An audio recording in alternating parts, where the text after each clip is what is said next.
And we are live. We can start. Okay. So we are going to take up and hopefully vote out this week 212, which is the act relating to potable water supply and wastewater system connection. I think we got a good walkthrough and kind of a history of the bill. And today we have Brian Redfern. So Brian from the Agency of Natural Resources.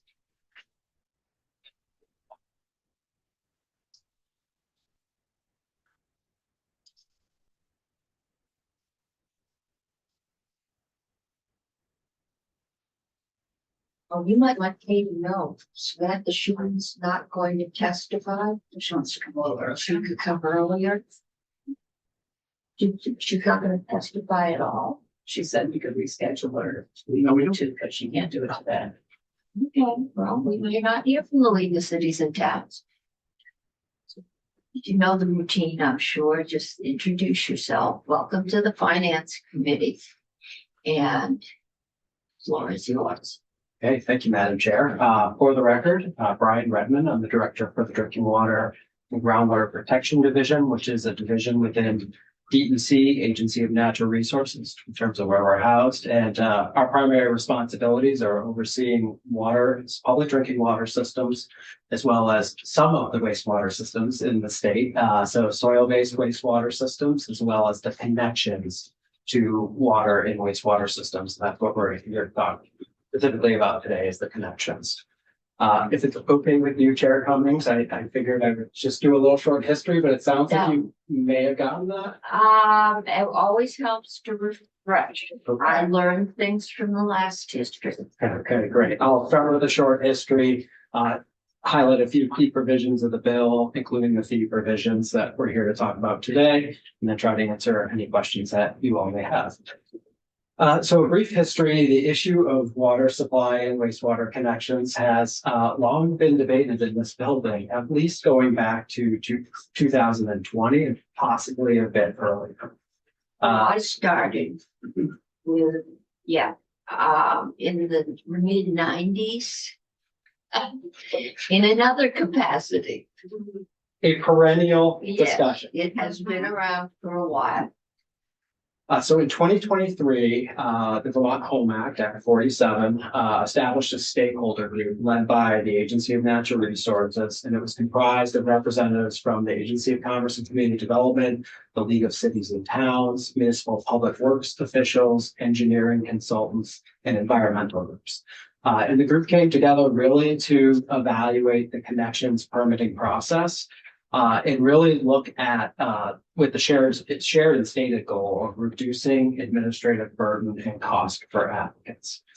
Ultimately, the recommendations of the stakeholder group were a component of the administration's housing bill that the connections language ultimately did not make it across last session. What did make it across was a $50,000 appropriation through the A&R budget to work on and develop a design manual specific to municipal water and wastewater connections. So there was a $50,000 appropriation specific to this work, which we're gearing up to do. So jumping into the sort of the substance of the policy, I think the bill has evolved slightly from what the work of the stakeholder group recommended back in 2023. The person sponsoring that group and leading the group through the discussions, I do feel very confident that the work that we've come out with and that's represented in this bill is reflective of the intent of that group. It's just changed a little bit. I also don't want to speak for others, but having been embroiled in these discussions for the last couple of years, I do think there is a general sense of alignment on the path forward in the approach outlined in the bill. So really the heart of the bill, as I see it, is on page 4, line 13 in draft 6.1. I think I'm working off the current draft. That's on our agenda on the committee site today. Okay. So the heart of the bill is in 1973 K1. And this really outlines the approach that the agency would like to take related to municipal water supply and wastewater connections. And what it directs the agency to do is to adopt a general permit for these types of projects. And that under this permitting program, we would generally rely on deference. It's a may give deference. We rely heavily on deference, but there's some reasons that were discussed in the Natural Resources Committee of why that's a may. But in the administration of the program, we would be basically moving this to a certification program by the licensed professional. So that is the key provision. In the same section, you'll see there is the directive for the agency to facilitate and work through this process for creating a design manual related to municipal connections. And that's a really important piece of work to support this program. These regulations are housed in the Chapter 1 Environmental Protection Rules. So the first environmental protection rule is authorized under the agency. And they're broad. They're specific to septic systems, potable water, private drinking water wells, and then they also have standards for municipal connections. Sure. So the intent of this design manual is to really bring that information forward in a more of a schematic way that makes it more accessible and transparent for the licensed professionals that are doing the work on behalf of their applicant to follow and submit a general permit by the agency. We do intend to do some amount of auditing of that permitting program just to make sure, and that's the key reason why the may is there, is that we would like to be able to check the work periodically to make sure it's functioning as we envision. Just to be clear, we had Michael O'Grady walk us through, I believe it was the bill as submitted. What we have and what you just went through today, is that the bill, is that been voted out of? Okay, so this is the proposal that is or has come to us. Is 212 up there? Yeah, and I think this is Yeah. what Michael walked us through. I think you're thinking of salt building. No, it was another one. Okay. I'm just making sure. Right. All right. And these are just municipal connections. We're not talking private water or wastewater. It's connections to both municipal water and sewer. So Right. a building getting connected into a municipally owned public water system, wastewater treatment. And it doesn't touch private. On-site Yeah. wastewater systems, Yeah. septic systems, private drinking water Yeah. wells. Okay. Out of scope here, but in the scope of the rules, but out of scope of what we're talking about here. But I mean, private if it's hooked up to the municipal. No, I'm saying like your on-site septic, so Yeah. your system. Yeah, or you're right. Yeah. This is hooking up to a municipal system. Let's say that this building to the city of Montpelier's water and wastewater. Yes, Yeah. it does. I'm assuming that this originated in, Oh, we would have a sewer plant. I'm assuming that this originated in natural resources. Yeah. And we have it.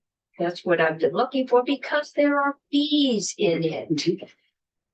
Can you speak to the adequacy of the fees? I can touch specifically on the fees. So we had worked to propose a fee structure similar to what we have in our baseline program, which is we have 5 baseline fee categories that are increase by the size of the project, which is determined by the flow of the project. So that's what exists in our current fee structure today. We did something similar here. So created a tiered approach. We shrunk the categories down from 5 to 3. And have proposed some amounts with those 3 categories. So this is it's all on page page 11, excuse me. I've got 10 on mine. Okay, so just have the wrong graph. Yeah, you've got a Section 5. section. Yeah. So we've consolidated this down to 3 categories. And we've reduced the amount an applicant would pay. when compared to the current fee structure. So there is actually a reduction in the amount of fees paid under what exists today. We looked at 3 years of data on connection permits as a basis to understand what we were creating here. Our projection right now is about a $9,200,000 gap created by the reduction of the fees. But what is in the bill that is important, two things that I think is creating this new product, this new general permit, I think will result in some additional permit activity. But I think more notably in the bill, there's repeal of current exemptions that are in place for certain types of connections that would now require them to come through this program and receive a permit from the agency for the connection. So there will be some increased activity under this model that's currently exempt now. So those two things will mitigate some of that piece.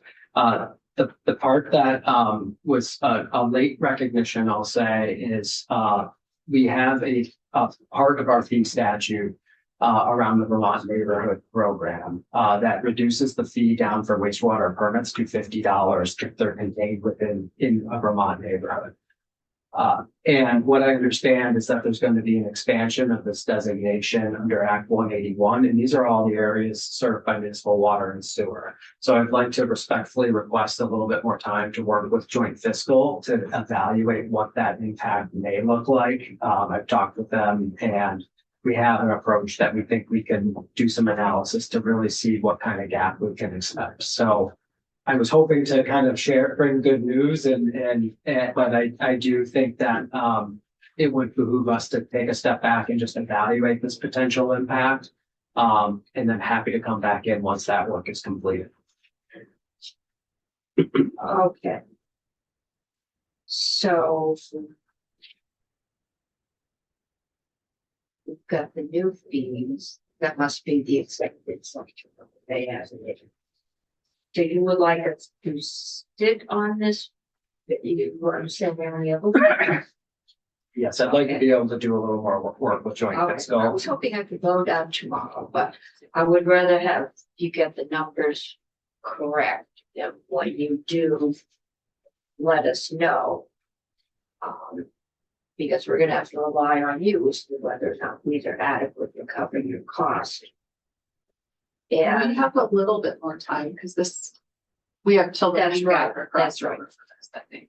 this came to us, but I'm trying to get as many as I can out. Yeah, of course. In a relatively simple. So, okay. Wait, But this is new since the bill was combined or in natural resources, because I didn't know that was correct. Okay.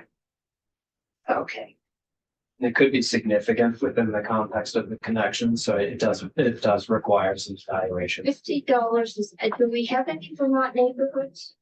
We do. I don't have the list right now in front of me. Right now, we're doing Just rough, how many?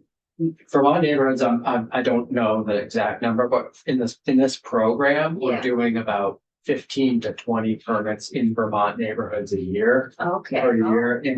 In general, we're building that much. they're in the cities and larger towns, which have bigger projects, higher flows. Okay, And when you look at our fee categories, our highest fee category for highest amount of flow is 13,500. So it wouldn't take many of those and the expansion of that to cause some potential issues. We do need to evaluate it and see. okay.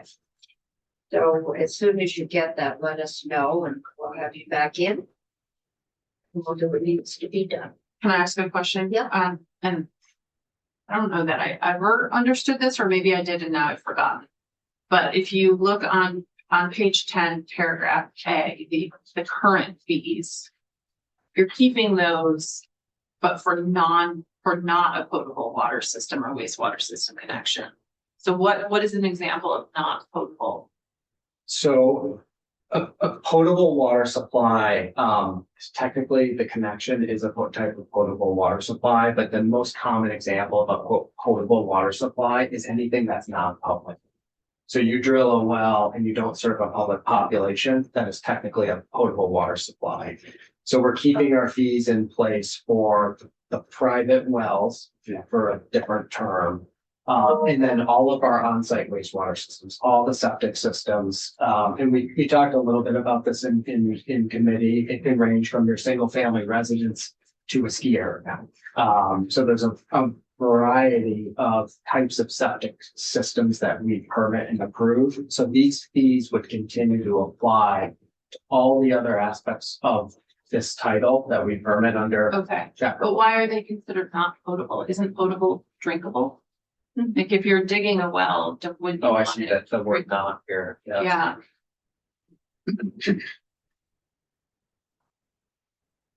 Yeah, it's saying it's not a connection. That's what it's saying. that is not a potable water supply or wastewater system. Connection. Oh, the not is connection. Yes. The not is to connection, not to potable. Ah, that is a little confusing. So if we're gonna do an amendment, we might want to clarify that. Yeah. Not Not connection potable was to a. feeding it to cows. Yeah, Yeah, that is confusing. yeah. This is all drinking water. I just read it like 4 times to try to figure out and looked back and forth and I was like, wait. No, I think. Yeah, Thank you. So Burlington's building some really large apartment complexes right now in the city. And I would imagine once the high school's out of the Macy's building, that'll probably be another big project. So they fall in the category 5. That design flows greater than 10,000 GPV. It would depend on the connection. So Okay. like a high school would have a much higher connection, so we would look at the design flow associated with the connection and that would determine the fee. So it's not the host system, it's really what's getting connected to that system and the flow associated with the use at that building. That's- And is the 13,500, if that's is that for the whole building? Or is that per unit or per application? What's I that? think there's only one connection, isn't there, to the main line? It would be, the difference between here and Folk Capital. Different size connection, different amount of flow. So the higher flow of the steakhouse would be assigned a higher fee. They'll have the flow. But a big apartment building is one connection. Okay. Yes. And part of this, Burlington participated on the stakeholder group and they've been a town that I often consult with because they're interested in this topic. The delegation provisions that are in here, we've maintained the ability for a municipality to do this work on our behalf. Burlington is one of the cities that have expressed interest in potentially pursuing that. And we do have $100 administrative processing fee in here, and that is really to get the information from a delegated municipality into the state so we can maintain consistent records for land transactions. That's a big one. And just really maintain statewide consistency. I personally feel that's really important in terms of the records. Okay, thank you. Okay. As soon as you have those numbers, let us know. And we'll get that out. Okay. Appreciate everyone's time. Thank you. And we have Katie with us because we got S-157, which set off a flurry and is this on recovery residences. I got a note from the chair within a minute of it being referred to us. The chair has explained it to me. The lieutenant governor has explained why we have it to me. And the secretary of the Senate. Because there is no active fee in this bill. So, Katie, can you give us the 2,000 for it? And do you know, or do you want? I would love for you to say I was curious why I was coming This- down here. This been a lot of bill, buzz. it's on recovery residences. And it sets up a certification, they can get certified as certified recovery residences. And that, how that's done will be done by rules. The Secretary of the Senate is concerned that because it's a new certification, somewhere in the rules process, a fee might get added. There is no fee in the bill, in the underlying, and I don't, we can go forward as is, I think, or we can say you shall not add a fee without coming back. I thought that might go without saying, but that's why we have it. The advocates are very anxious to get this bill out. And so we've got 15 whole minutes to get it out of here, if possible. But we got Katie, so we're gonna do it. All right, Katie McManus, the Legislative Council. Here is the committee report from Health and Welfare. I'm not gonna walk you through all this, but it adds a definition in our chapter on substance use disorders of what a recovery residence is.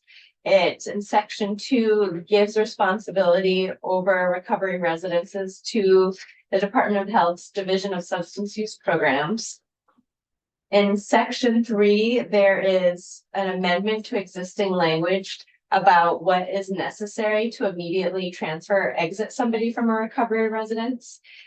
This was set to sunset, and that sunset has been removed, and there's also some language that makes a few changes to what is required to exit or transfer an individual. And then here's our sunset. The language, I guess, that you're most interested in is the on page 6, the rulemaking language. So this delegates to the Department of Health the responsibility for establishing a voluntary recovery residence certification program by rule. They have to file an initial proposed rule by a certain date, September 1, 2027. There are a few parameters as to what will be in that rule, and the final rule is to be adopted by December 1st, 2028. Specifically, or at a minimum, the rule shall require that a recovery resident seeking certification from the state comply with the certification standards of VTAR or another organization approved by the department, and set forth minimum data collection and reporting requirements for certified recovery residences, including data elements and frequency. So it is silent on the question of whether or not the department could include a required fee.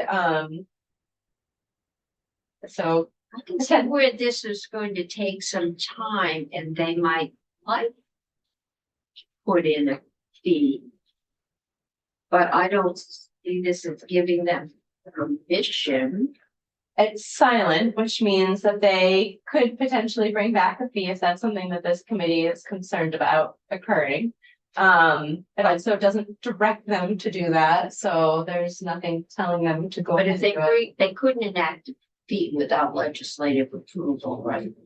That's a good question. What I was going to say is if you wanted to challenge a rule on the grounds for legislative intent, it's always helpful to have some language indicating what your legislative intent is to do so. Since it's been flagged.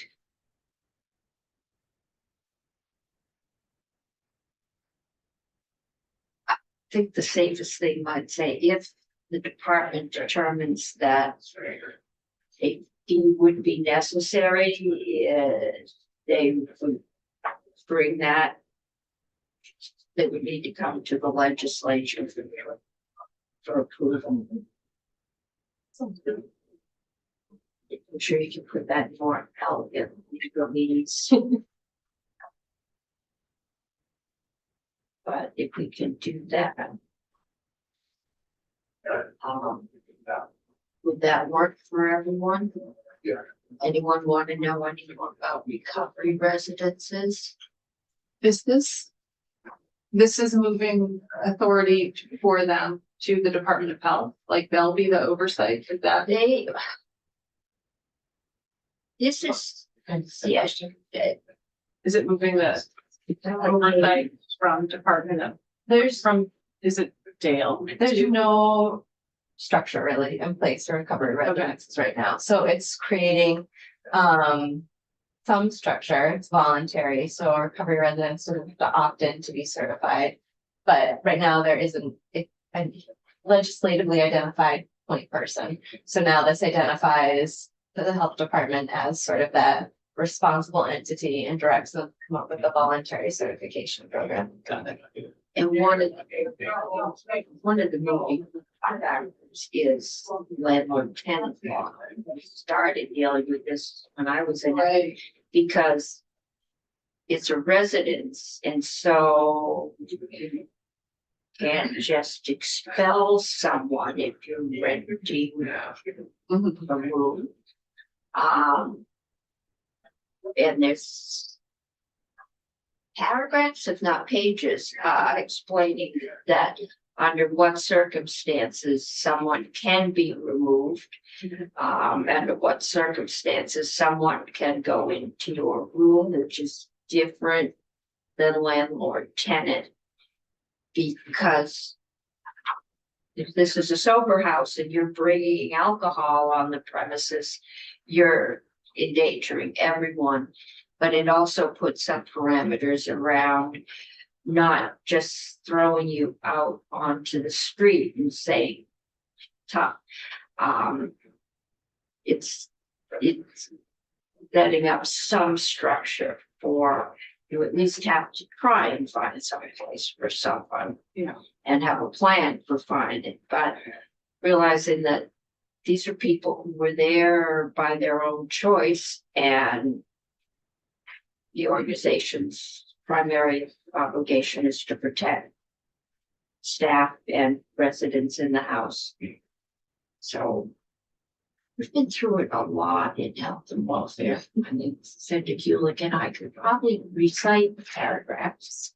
But for the folks that are working in the field, this gives them legitimacy to be able to say, we're certified. You don't have to be certified. I could open a recovery residence tomorrow. You would have to get a connection permit though. Yeah, I would have to get a, if I was putting a toilet water, would, yeah. Unless he's already there. Unless it was already there. But, yeah, so it's setting up some structure for these things that have been just growing up and we, around the state. Yeah. So we just can say any fee will have to come back if they determine that a fee is necessary to carry this out. Sure, I can do that. Are you wanting language this afternoon? No, I don't, Okay, know your time is well, tight. I'm listening and occasionally popping up to testify, so I could potentially If you can get it. draft. I don't know, you'll get me back here, but you might get the language back here. Okay, if we get the language back by the end of the day, we can just put possible vote on 212. Okay. And that won't. Okay, I'll see what I can get done and what the There's editors a have going. problem, like, yes, I wonder, and I've read this very, very quickly. Yeah. Is there anything in here that asks whether or not they're working, whether or not they're doing what they're intended to do? Well, in the rule, there's that language that the rule has to seek minimum data collection and reporting requirements for certified. The bills introduced had more reporting requirements, but this version does not because the original version sort of set up the certification program in statute. This moves it to rulemaking. So a lot of those specifics were moved into the rulemaking. Well, the thing that you always worry about when you you start something new, is you start spending money on it. And then, 2 years from now, it'll be back and we'll give it some more money, but nobody knows whether or not it's doing what it's intended to do, whether or not it is in fact working. There's been no analysis of its workings and effectiveness, and there's been no post due diligence. And I just wonder if when we create things like this, should we not have something that says there's got to be a methodology established for determining whether or not it's worth doing? Would you mind if I just was gonna say that, I think one of the things that this bill does is it provides a structure for, exiting folks who are, not helping the other folks who were present at the facility. And that's, we took a lot of testimony that this system works really well and is very beneficial for people, and it will be more beneficial and more helpful when they are able to remove certain behaviors that actually are problematic. So I know that's anecdotal, but we did hear that it is very successful for certain cohort of people. I'm not sure there's any state money going into these, is it? Well, I think there's appropriations for recovery residents in every year. Okay. Yeah, and the opioid settlement funds. Yeah, okay, that's what's going in. It just seems to me that everything that the state does, somebody ought to be looking at it, saying, does it make sense? Is it producing a return on investment? And it's something we should continue doing. So what would you like to add here? I would simply like to add a point in time in which we do, and it could be the agency and so on, does an evaluation and reports on that evaluation to the committee's jurisdiction. They might have data, actually. You might be able We could to. ask for it. No. I was just gonna say that concept could be folded into this subdivision A2, Mhm. which is talking about, that the rule has to set forth the minimum data collection reporting requirements.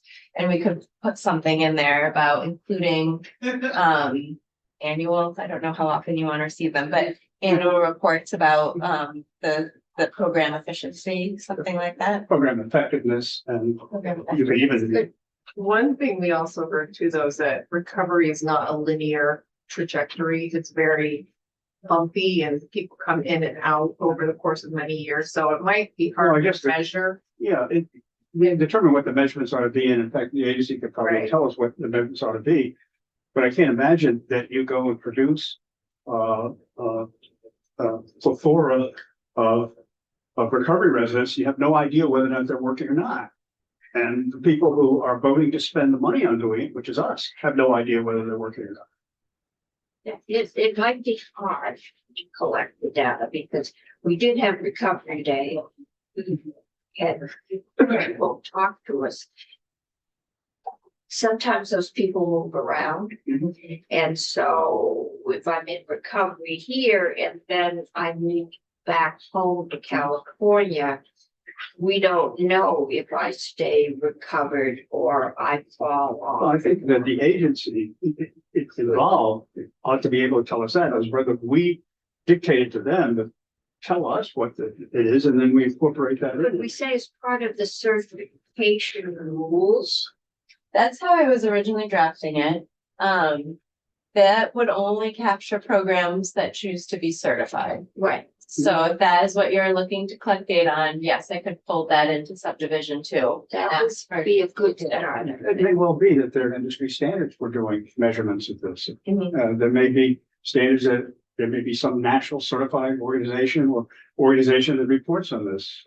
Again, it's just a question of looking what's available and what's generally accepted as valid for measurement. What do other states, or municipalities, or organizations do to measure this? I'm sure there's something that we can use at least as a starting point, and the next time we look at it, we see what we get. Yeah, From what we ask, we say, well, we need to do better, and then we devise it at that point. there's a national organization and then we have a Vermont chapter, VTAR, that's referred to here, that we would be following the VTAR standards. But I don't know what VTAR or the national organization says about data collection as a best practice. So we could ask the Department of Health to recommend standards. If nobody has anything that determines whether or not these things are working, then we ought to be the first. It's one of those few things that we ought to do first. The Department of Health has a dashboard that has substance use data and reports, substance use scorecard, public health data, and Vermont overdose dashboard.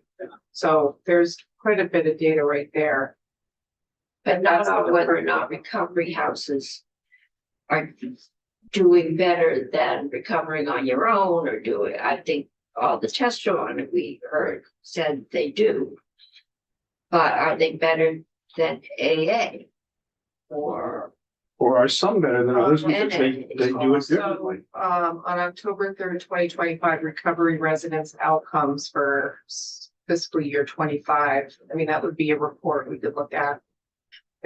So Okay, so it is being reported. it looks like it, yeah. Well, it looks like it is, whether it is or not, in fact, it's, I could print this out.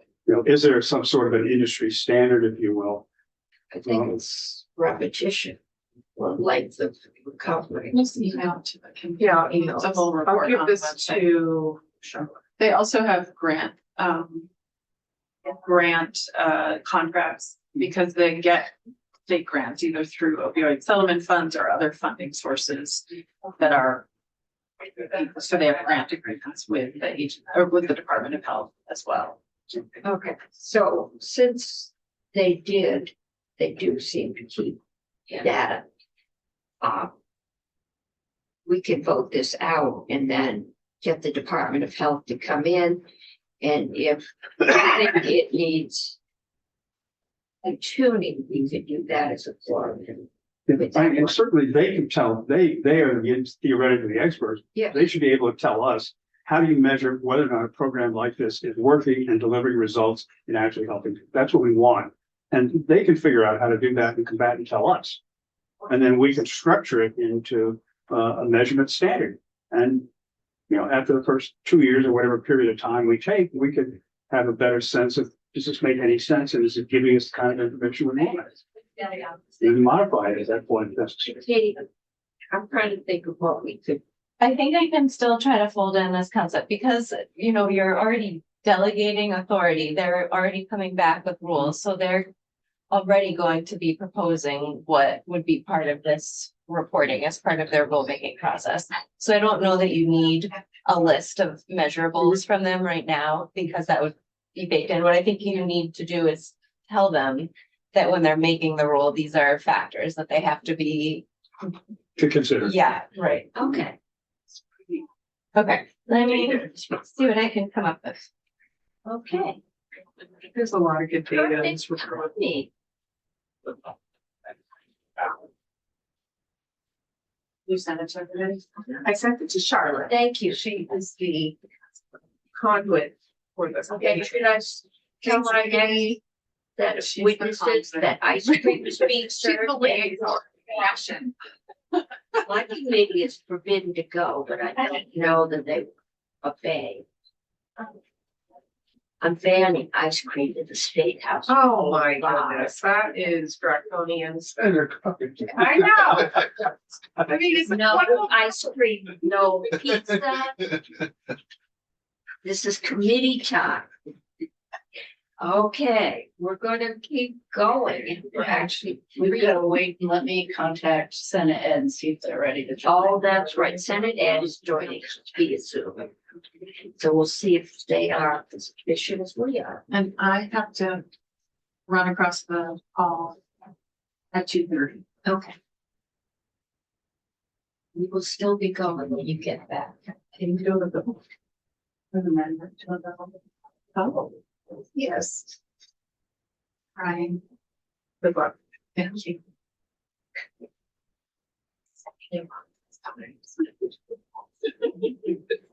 I'll be everything I could get.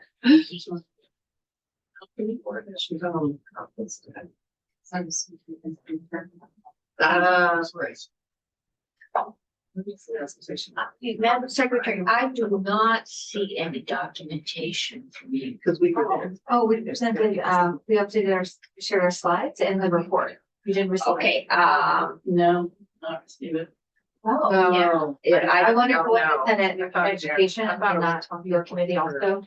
that, I'll follow up right now. okay, you can,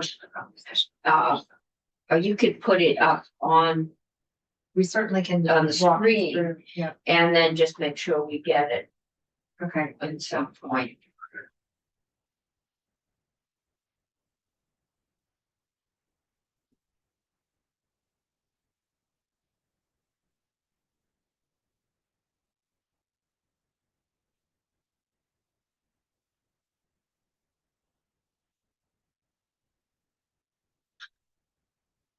Oh, no, I had it open, I think so.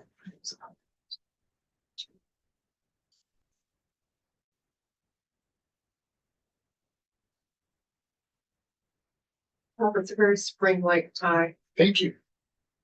very springy. history. It's, I was hopeful. It is. It's hopeful. As we look at the 37 inches. Well, it's like a baby chick. My kids who are in college down in Massachusetts, they got taught 2.5 feet. They were making like huge igloos. They canceled classes yesterday. Problems that I was got since they asked for Yeah, more. that's right. Get into the cities, you know where to put it. Yeah. I mean, this, yeah. I mean, I can remember there were cars buried on our street in Boston. And they didn't come out until spring. Yeah. You didn't move your car, it got plowed in. Right. Darling, sorry. I think I was gonna send button. Here it comes. Yeah, we hit that send button. Coming. Yes. We have a few of us presenting, if you're gonna have to. Oh, yeah. Okay.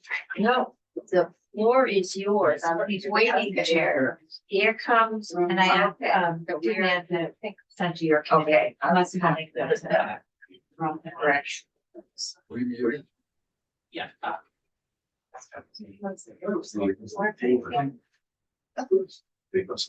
Bring your boys and join us down. They love the snow, but yeah, they love skiing. So They that- adapt quickly. they've adapted, they like playing and building snow forts and all of that, yeah. That's a difference when. Oh. They don't really like mud Yeah, season. my We can God. option. None of us are a big fan of mud. Yeah, it's next season. Yeah.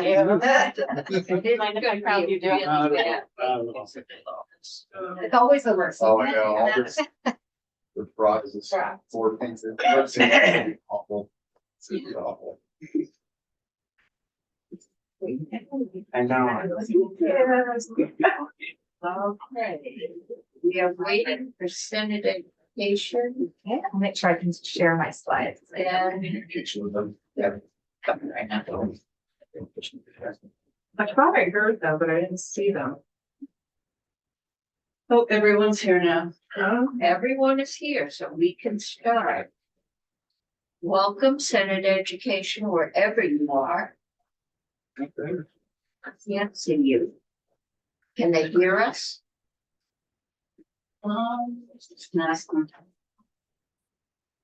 Usually I see them up on there they are. Okay. All right. So we are getting set. Oh, somebody there needs to turn up. Or ear. It's on my end.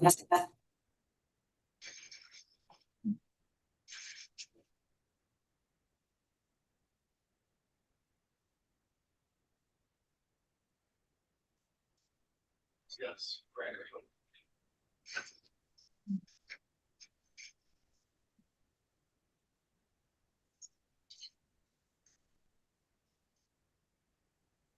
It's off. You. I know, it's not on. It says you're talking, it says you're like. I couldn't really go. Sure. People hear us. Yeah. Good number. Great. Great. Good afternoon. Thank you for having us. I'm Zoe Saunders, Secretary of Education, joined by my teams leading the accountability and school improvement effort. For Rochford, the school improvement space. Trevor Bloom, and also in the school improvement and accountability space. Dr. Erin Davis, and the Chief Academic Officer. Can you blow up just their image? Can you hear us over there? I think probably me.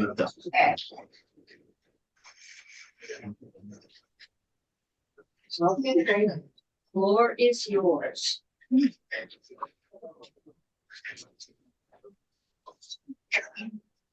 So for the backup documentation, we did provide this presentation and also the full report that was released last week.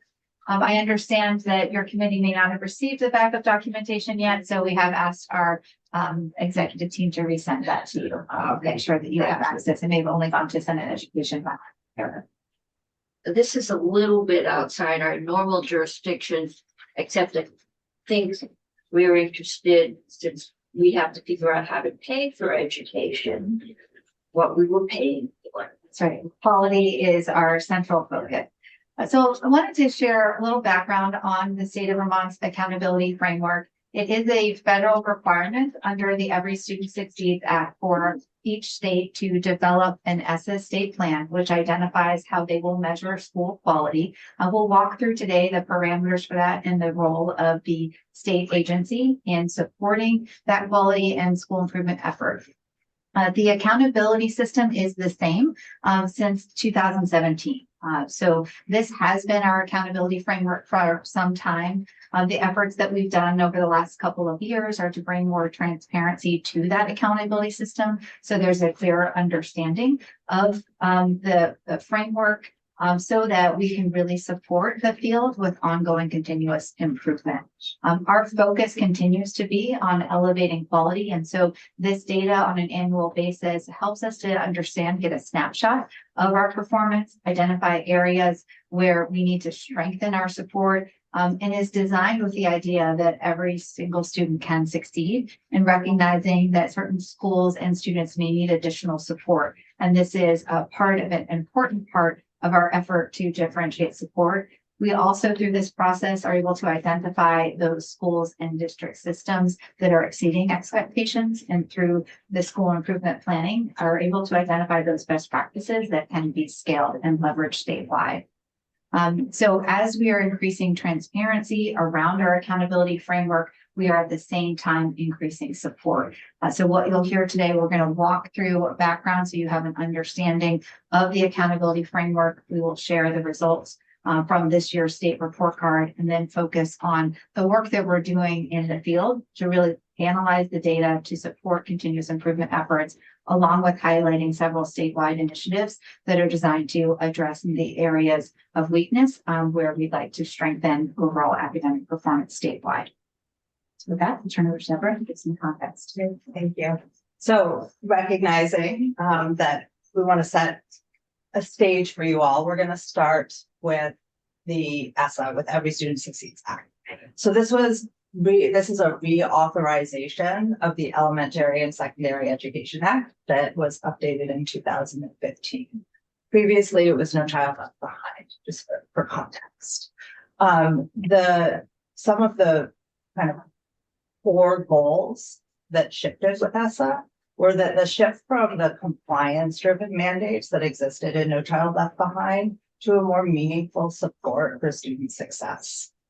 A few of the highlights that I want to bring forward here is it maintains accountability expectations, particularly for the lowest performing schools where student groups are consistently underperforming, and schools with persistent low graduation rates.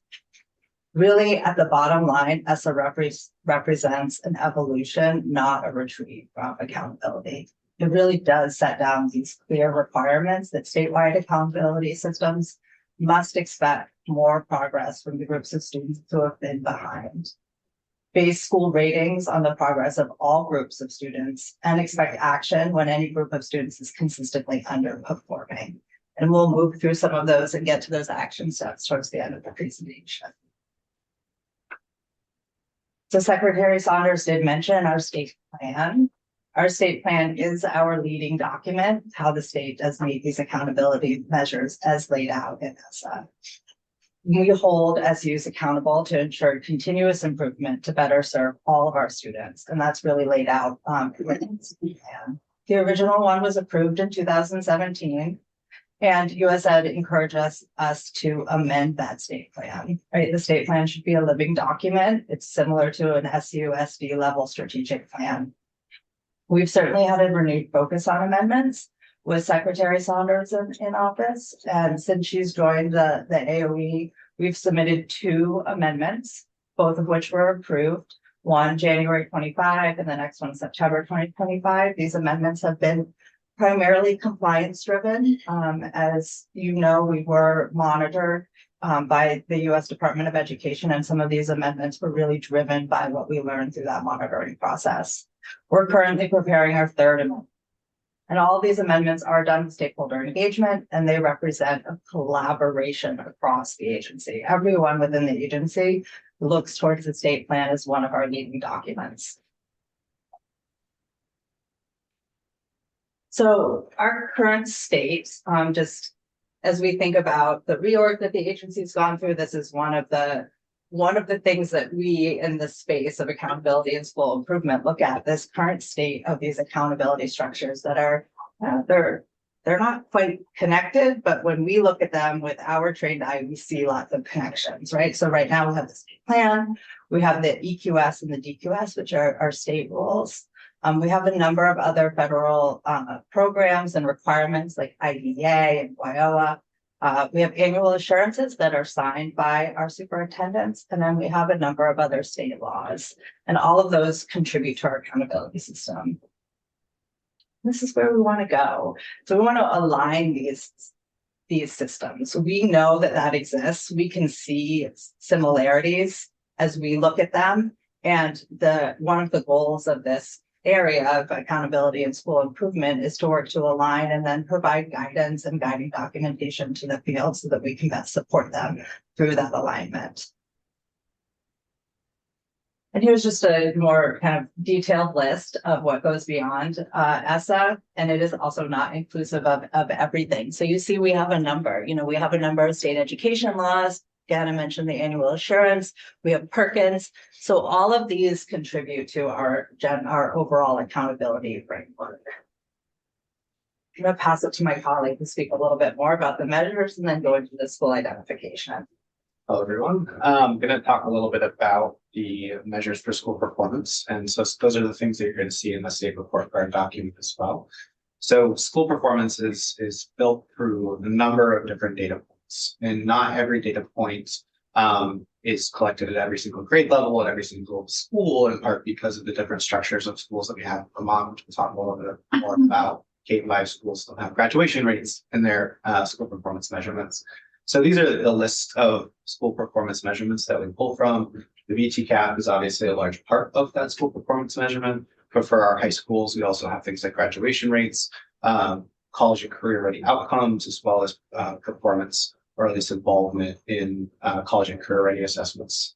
So those are all the things that we say go into, these are the ingredients for school improvement, but not every single school will have, not every single school has the same soup. It is a number of different ingredients based off of N sizes for one, but also the structure of the school.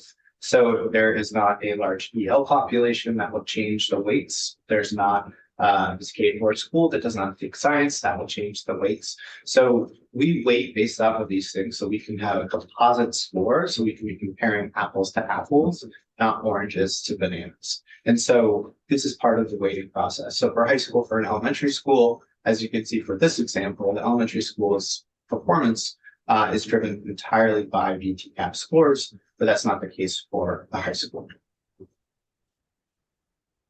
So in the report card and also on some of the materials that you can see on our website, we talk a number of ways of measuring these school performance indicators. So one of the ways is current performance, which I think we can all understand as what's happening right now. Performance change, so that's comparing from last year to this year. And then we have these other equity measurements. And so these are the gaps between student subgroups. And we're going to go a little bit further into that as well, which is the current equity index. So subgroup might be historically marginalized populations, non-historically marginalized populations, students with IPs, students that are not English medication. So that's some of the subgroup comparisons. So you can have, again, gaps and changes in those gaps, and that's where the equity index changed. I wanted to bring forward a note about this too, is that some folks see on the snapshot, or they may see in some of the reports that they've been given, there is a difference between accountability versus reporting. Certain students are in school counts for accountability purposes, and some students are in reporting purposes as well. I'm happy to provide a little bit more clarity on that, but that's a nuance that I think is sometimes challenging to put a fine point on. We just have to have a higher level of trust in the accountability, specifically with, we don't want to be holding a school accountable for a student that showed up on test, right? They want to be part of the education system. So we have some stopgaps that we put in, but for reporting that may be slightly different. So I just wanted to flag that as conversations too. And federal guidelines do require states to publish both for reporting purposes and accountability purposes. So we just went through a cycle of school identifications. And I'm going to talk a little bit about what do those different identifications mean. So ESSA requires the states to identify certain schools for some specific reasons. And we have a low performance. So those are our schools that are in the bottom 5% of Title I schools. Those are what we refer to as our comprehensive support schools. We also are required under ESSA to identify schools that are in need of targeted support. So those are schools that have some of those large subpopulation equity gaps that I mentioned. So these are requirements under ESSA. Our state plan provides enough further nuance to how those calculations are done. But again, comes through our federal requirements. So this is a simplification of complex process, but we essentially have two tracks, and I mentioned this too, kind of in relation to the measurements, performance. And I'll go into this. What does priority one mean? What does CSI mean? CSI is that comprehensive support of schools. We also have equity gaps, and there's some levels of equity gaps that we've discussed. But ultimately, as I'll show, the further up you go, that means that you've had sizable gaps and they've persistent. And we'll talk a little bit more about that nuance next. But these are our tracks, so to speak, that form basis. So for our equity gaps, we have in Vermont, this thing called Equity One. It is a Vermont thing. It is not a federal designation, but it's used as an early warning system to say to schools, we're noticing some performance gaps between your student subgroups. What we see for TSI is that persistence. So it's adding that this other element of these gaps are continuing over time. And that's where we get this targeted support and improvement designation, or TSI. For ATSI, it's that these gaps exist, they're persistent, and then that student subgroup population performance is particularly low. So if you had a student group, for instance, historically marginalized student population, as a whole, that school has performed performance has been much lower than their peers.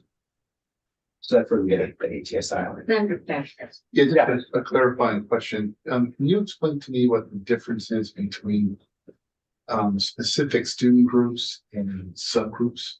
Yeah, absolutely. So we have a number of subgroups that we do comparisons between to say, it's written into our state plan to ensure that we're measuring between performance between student groups. And so historically marginalized, non-marginalized, IEP, non-IEP, free and reduced lunch, non-free and reduced lunch. So there's a number of indicators that we kind of compare these two subgroup populations. And then those performance measurements are grouped at those different subpopulations. So what is specific student group? What does that mean? So for instance, if historically marginalized was the subgroup where you're seeing that gap exist. Yeah. And then we would look not just if there's a gap, but we look at, okay, how is that historically marginalized population just by itself performing in relation to other schools with historically marginalized student populations? Okay. So we compare within schools and then outside of schools for that measurement. Okay. Yeah. Great. So we have in Vermont also, Vermont term, this construct of priority one. And so priority one are those schools that have declining performance and particularly low performance. So if you think about, a quad graph, it's that bottom left group that has that low performance or declining performance. And that group is where we select our comprehensive support and improvement schools out of. In some years, that group can be really large. We could have a lot of schools that are declining and a lot of schools with low performance, and we have to do some other tiebreaker mechanisms. I can say for this year, we did not have to do that. So we had our priority one schools are our comprehensive support schools. So they're the schools that are not meeting and they're declining in their performance. And just to be clear too, CSI and ATSI are 3-year cycles. So we just identified and won't be identifying again for 3 more years. And we just ended a 3-year cycle. So we have a number of schools that are exiting their identifications. So as I said, 14 of the 16 schools that we identified 3 years ago have exited this identification of comprehensive support and improvement. Yeah. We have 2 schools that continue to have that low performance and low growth on their school indicators. We have Also 12 new schools that were brought into this cohort. 11 of those schools were because of low performance. As I said, it's low performance, low growth. We also had one school who pre-entered. And so there are some caveats and do not pass goes for identification.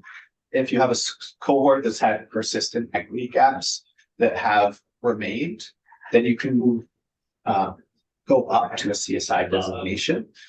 And so that school was already brought up into the CSI designation. For ATSI, so these are where we see equity gaps. We have one middle school and high school for TSI. So that is persistent equity gaps, but not severe subpopulation performance issues, where we see that with ATSI. So one middle high school is entering targeted sport improvement and 3 elementary schools. And so for high school, as I said, that could be differences between graduation rate between student subpopulations, not just BTCAP performance as well, because again, the soup is different for high schools. Yeah. All right, thank you. I was just gonna wait till the end, but I think I might forget. So I was hoping to ask what your thinking was to do the identification based on school rather than district. Was there a? Yeah, That's laid out. That's a federal requirement. Yeah, there are other mechanisms by which to identify and support districts, but they're not within DQS processes. But yeah, we don't have a standardized required process that the federal government sets for districts. Okay, great. As part of this process, we did calculate those ratings at the supervisory and supervisory district level to really support with that system level intervention. And that's aligned to the work we're doing around district standards. Okay, so and then I'm looking at this page, I'm still on page 18, I think, but when we think about high schools, middle schools, and then elementary schools, typically scores at the elementary level tend to be slightly higher than high schools. And I'm wondering if you've got a district that doesn't have high school or a middle school, are you guys factoring that in terms of their scores? No, because we measure at the school level no matter what. So Right. high school, middle school, elementary school, and we compare, create these weighted indicators. So we're comparing apples to apples. So the school level measurement or identification is not impacted by the district that they're in, unless it's specifically a small school or an AT school, which we have some nuances for. For a district, that might be true, right? Yeah. And so I will say that it's actually often the reverse, because we see a lot of high schools that have indicators like graduation rates, college and career readiness, and those weighted indicators can actually lift up high schools in ways that are not. So our elementary schools are, as we said on this slide, we identified almost entirely elementary and middle schools. Great. And since you brought up graduation rates, and maybe you're gonna get to this, but because that's been a big topic of conversation. When a student does early college, I know they have to unenroll from their school. Are you counting those, are those students being counted as graduating, or is it really up to the school to report back to you that they've now re-enrolled at the end of their senior year? I'm worried that could be skewing the graduation rate. So the latter, so school might not report back to you, or it might. So They're required to. the district we get all of our data from the district, and then we also have a certification process to ensure that they've had the appropriate time of due diligence to review and then certify to the agency that the data are correct. With respect to early college, the districts are required to enroll when they're in early college and then before graduation to enroll them back into the system. So there are, guidelines for how to do that and a process for them to confirm that has been reported accurately to agencies. And you feel confident that that's happening like across the board? That they are re-enrolling their students right before graduation so that they get counted as a graduate? So I would say overall, we have impressed upon districts the importance of certifying their data. And when there have been a review, and there were a few this session that have been going through review, and there have been reported data inconsistencies coming up to the agency for a variety of coding issues that are occurring at the district level. So part of the reason that we have added additional certification is to ensure that at that level of the school and district, they have the space and opportunity to review each every data point that is shared with us. And I just want to harper back to one of the earlier slides where we were looking at all of those different accountability tracks, and particularly your question about identifying at the school level versus at the SUSD level. That's one of the things that we're working towards is we have this federal requirement to identify at the school level. It is one of the few places in federal law where we as the agency have kind of the authority to come in and work at the school level. But at the state level, much of our authority is more at that district and supervisory level. So we're really looking to align those two in ways that are easier for the districts and the schools and for us, frankly, to be able to work with them and hold them accountable too. So I don't think we're gonna have a lot of time to talk about what this means for the next steps, but I'd happily come and we can discuss that further because there's a lot of work that we're doing now to get in alignment with our USAID monitoring findings, but also just for best practices in the state of how we consider this. Which you'll see some of that in the report. So I just wanted to flag that before I go over. And again, this is designed for continuous improvement. Those schools that have been identified for CSI do benefit from additional school improvement funds. And so part of our team's job is to really work with the school level and district teams in evaluating the data and being strategic around how those additional dollars can be leveraged to support the goals that they have identified. So this slide shows you the breadth of the findings that we included in our report. We've done a thorough analysis of the student outcomes data, the graduation data, VTCAP, college career readiness, as well as the subgroups that it walked you all through. One thing that I want to highlight about outcomes data like that is that we always want to be looking upstream, right? So there are a number of upstream conditions within these schools or these districts or supervisory unions that could be leading to these outcomes. Some quick examples: the availability of quality instructional materials for teachers varies across the districts and supervisory unions. If there's a lack of a coherent instructional vision for a district supervisory union or even an individual school, you're going to see a decline in student outcome data. Additionally, strategies, including scheduling strategies to ensure that student learning gaps are able to be addressed adequately, are all different conditions that can impact the outcomes data that we're seeing here. I'm going to walk you through some of these outcomes. We've included additional information about each of them in the appendix. All of it is in the report. But just kind of wanted to preview to you all, you know, as we look at the outcomes finding, to ask you to hold in mind, thinking about what some of the systemic challenges that may be leading to this in our state are. And then I'm going to close out this section by sharing with you some of our planned next steps to support schools and districts in addressing these gaps. Okay, so to begin with, just want to remind everyone that all students in grades 3 through 9 are required to take the state's annual academic assessments in math, English language arts, and then in grades 5, 8, and 11, students also take the state's annual academic assessment in science.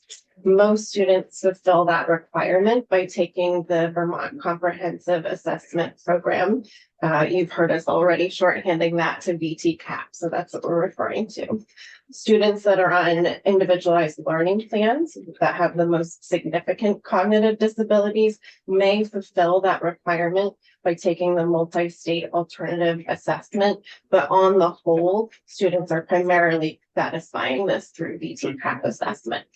And what you'll see is that across Vermont, the student proficiency in English language arts, shorthanded to ELA, mathematics, and science remains well below the state's long-term goals under the Every Student Succeeds Act. Specifically in ELA, no grade level exceeded 60% proficiency, and in mathematics, the rates rarely surpassed 50%. Science performance is somewhat higher than math, but remains clustered in the low to mid 40% range, and that these results overall indicate that a majority of Vermont students are not yet meeting grade level academic standards, which underscores the need for sustained instructional improvement across our content areas. We not only look at the results by student outcomes, but also by school performance.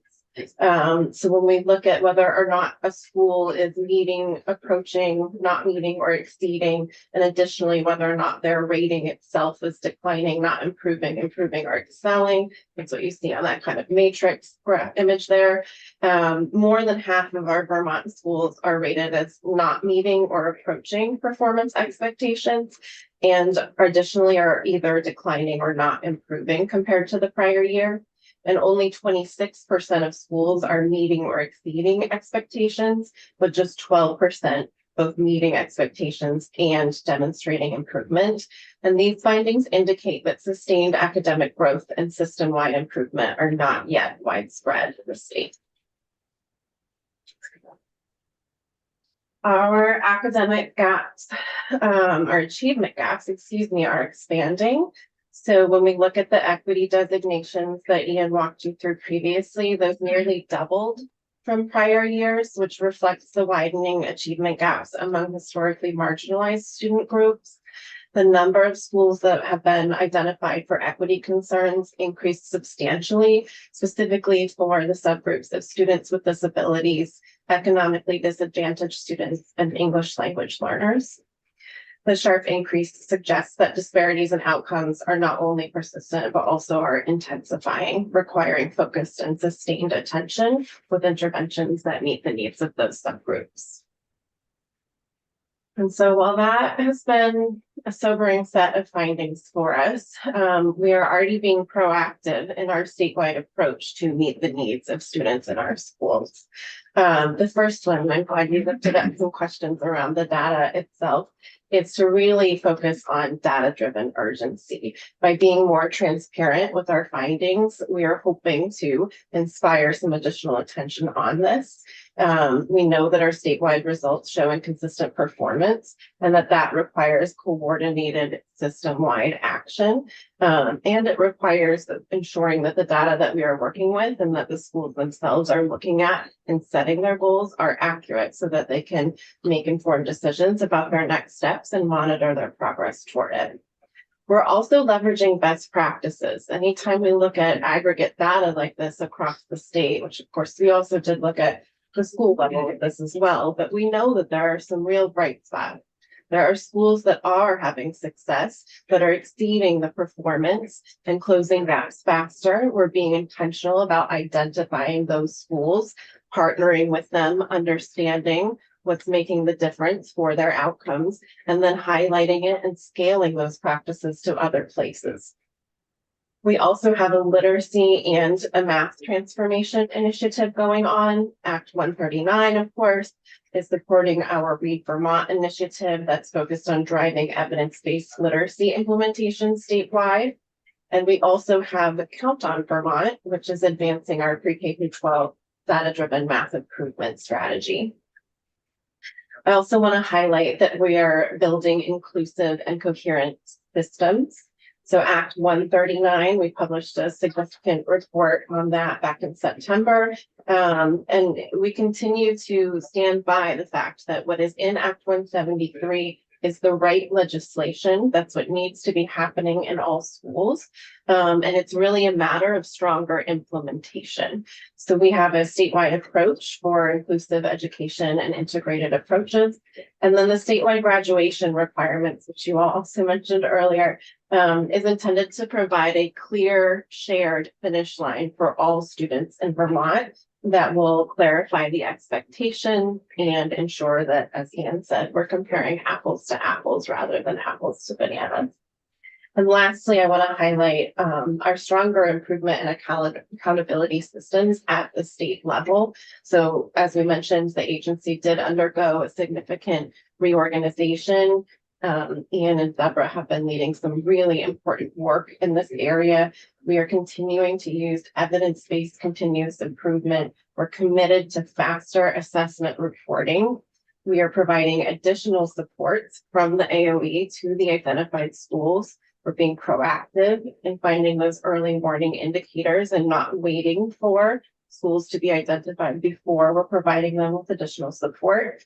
And lastly, we are ensuring that there are clear growth measures that link data to the actions the schools are taking.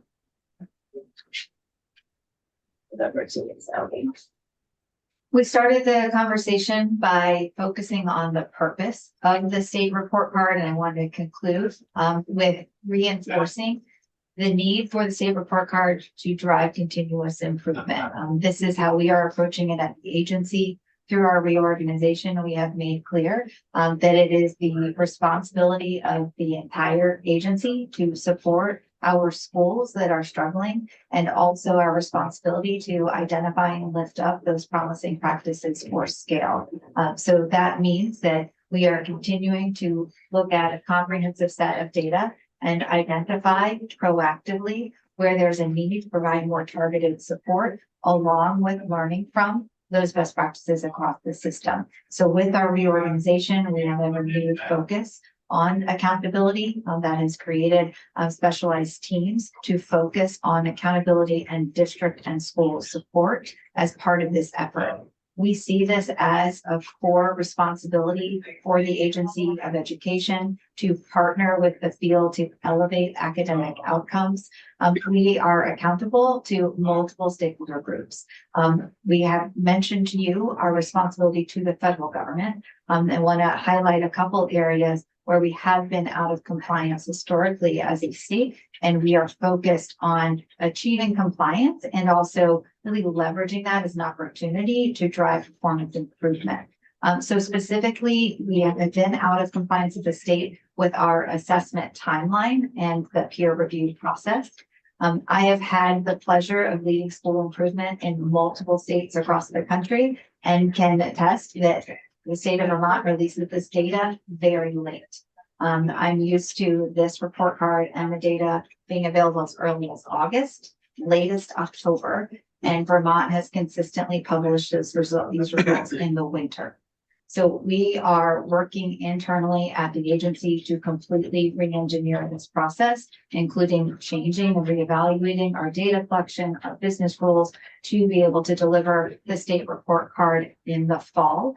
And that will require the field to also provide us data and a different cadence, and to have certification much earlier. So as early as this week, we'll be meeting with our superintendents to walk through how this process will be unfolding. There'll be a series of webinars and engagement with business managers, data managers, special education directors, so that everyone who's involved in this process understands some of the shifts that we need to make in order for these results to be available in a time that is more supportive of decision making for school planning, for budgeting. So just note that this is an area of intensive focus for us at the agency that has the commitment across multiple divisions and will require really strong changes with how we collect and certify data. I see I have one. Thank you. I'm in her peripheral vision. Yeah. I'm not in your peripheral vision. I'm in her blind spot. Thank you. That's really good news. I think that would be so helpful for districts because they could know early on what's going on and then make improvements. I had a couple questions. One was about the data, how long the report card has been around. You mentioned it earlier. How many years was it? This particular SF plan was established in 2017. And we're required to publish both a snapshot, which has a interactive feature, a dashboard, and a state report card, both of these requirements. Thank you. And then in this presentation, there's a lot of data from 22, 23, 24, 25. Is there any way we can see like a longer range data chart or any kind of 10 or 12 year or beyond? So we can. I think the caveat there is that we did shift our assessment. I know, and that is so we had frustrating. the smarter balanced assessment, and then we shifted to the VT cap. And so as you look at those trend lines, it's important to recognize Right. that change. However, that data is available. I would say our trends are largely consistent with what we're seeing on the NAEP results, which is the nation's report card. So that's helpful for us in kind of affirming overall trends. One of the things we would note is as we're looking at the increased equity gaps, part of that may be because we have actually raised the bar and the expectations, moving from smarter balance to BTCAP. That's actually the responsibility of the state, right? As we're really trying to improve performance. But those are some things that need to be kept in mind, as you're thinking about the longer term trend. Okay, yeah, I remember I was still teaching when we moved from whatever it was to SBAC, and then, I mean, that takes a lot of effort, time and effort. And is that always like a federal mandate, or is that a state choice, or? Because it is hard to look at data over a long period of time if you keep changing the testing. Is that a federal thing? It's a state choice. It's a state choice, okay. It's a state choice. And now we're at VCAP. Yes, Okay. BTCAP. VCAP. Mhm. So the timeline is an area that we are focusing on. It's also included in our strategic plan framework under operational excellence. That's one of our key performance indicators, is accelerating reporting for the state report card for this very reason. Additionally, we received a finding from USAID that did not provide the level of support for the continuous improvement plans, ensuring that there was the right set of rigor and support in reviewing those plans. So our team here that you have is really out to lead the efforts in enhancing our support in that area, and we'll continue to focus on providing that level of data-driven, evidence-based review of continuous improvement plans. To the state, this data is important because it gives us an understanding of educational quality and a way to benchmark our progress to achieving statewide education goals and to aligning our work towards that broader statewide vision. To students, families, and communities, we recognize the importance of having transparency around school quality, so that we can all share in the collective responsibility of driving elevated academic performance. And as we work with schools and districts and evaluating the data, we also bring in other qualitative inputs that are important to understanding the overall results, because we take a very comprehensive view when we're supporting school improvement to understand what are some of the contributing factors or barriers to achieving improved performance. Then as we're aligning with the budget that is available, and certainly federal dollars, that those resources are being maximized in a way to bring in evidence-based resources to support our teachers and to support the right level of intervention for each student. So with that, we have left a lot of room for questions. In the appendix, you can see a tremendous amount of detail. We did lift up a number of the charts and analytics that are included in the report to that there for reference. If any of your specific questions are related to a particular indicator, we can certainly go to those slides and be able to show you those results over time. We want to open it up to questions. It's I didn't recognize you, Aaron. It's out in context. We're in the Rotary together. This is great. I really appreciate it. And you're really focused in this presentation on school by school performance. The question I keep coming to, and I'm not to completely derail it off of this topic area, but with this panel, I'd love to hear your thoughts as to the high school graduation rates. Not necessarily, is it the schools that we're seeing lower graduation rates, or is it more of a demographic characteristic of which kid groups are increasingly not completing their high school degrees in Vermont at an, in my opinion, alarming rate? Graduation rates are a little bit complicated, so we're going to unpack a few things there. So when you look at the overall trends, we are seeing a decline in our statewide graduation rate. So this is demonstrated on the slide here, both when looking at the 4-year cohort rate and the 6-year cohort rate. We also need to recognize that this is an area that we have to have substantial focus as a state, because our graduation requirements are locally derived.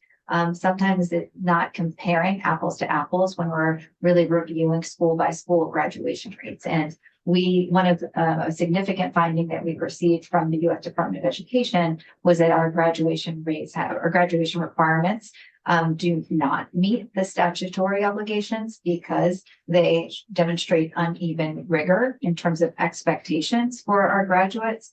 And that part of the reason within Act 73, you have directed the agency to make recommendations on the statewide graduation requirements. We have done so under the leadership of Dr. Davis, and that's now with the state board to review. So it is important to have that just context as we look at overall graduation rates and understanding if we're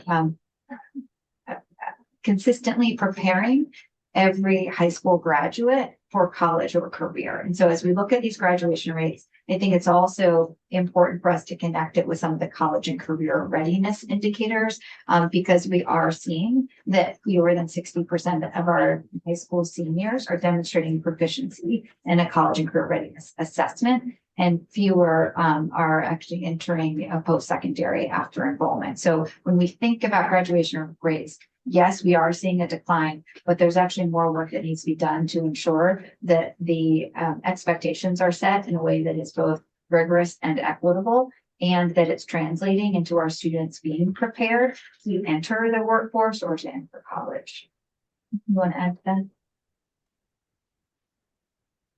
I think, Act 77 really had a clear stated purpose of increasing the number of Vermont students who are completing high school and prepared for post-secondary experiences. One component of that is the flexible pathways opportunities. That's another area that we were identified through the US Ed visit as being inconsistent in terms of the rigor of what those experiences are. And so Secretary Saunders has done a lovely job of identifying just the variety in current graduation requirements across the state and what she just described. Quick talking point on that, it currently ranges from 16.5 credits to 28.5 credits. So it's a really significant variation.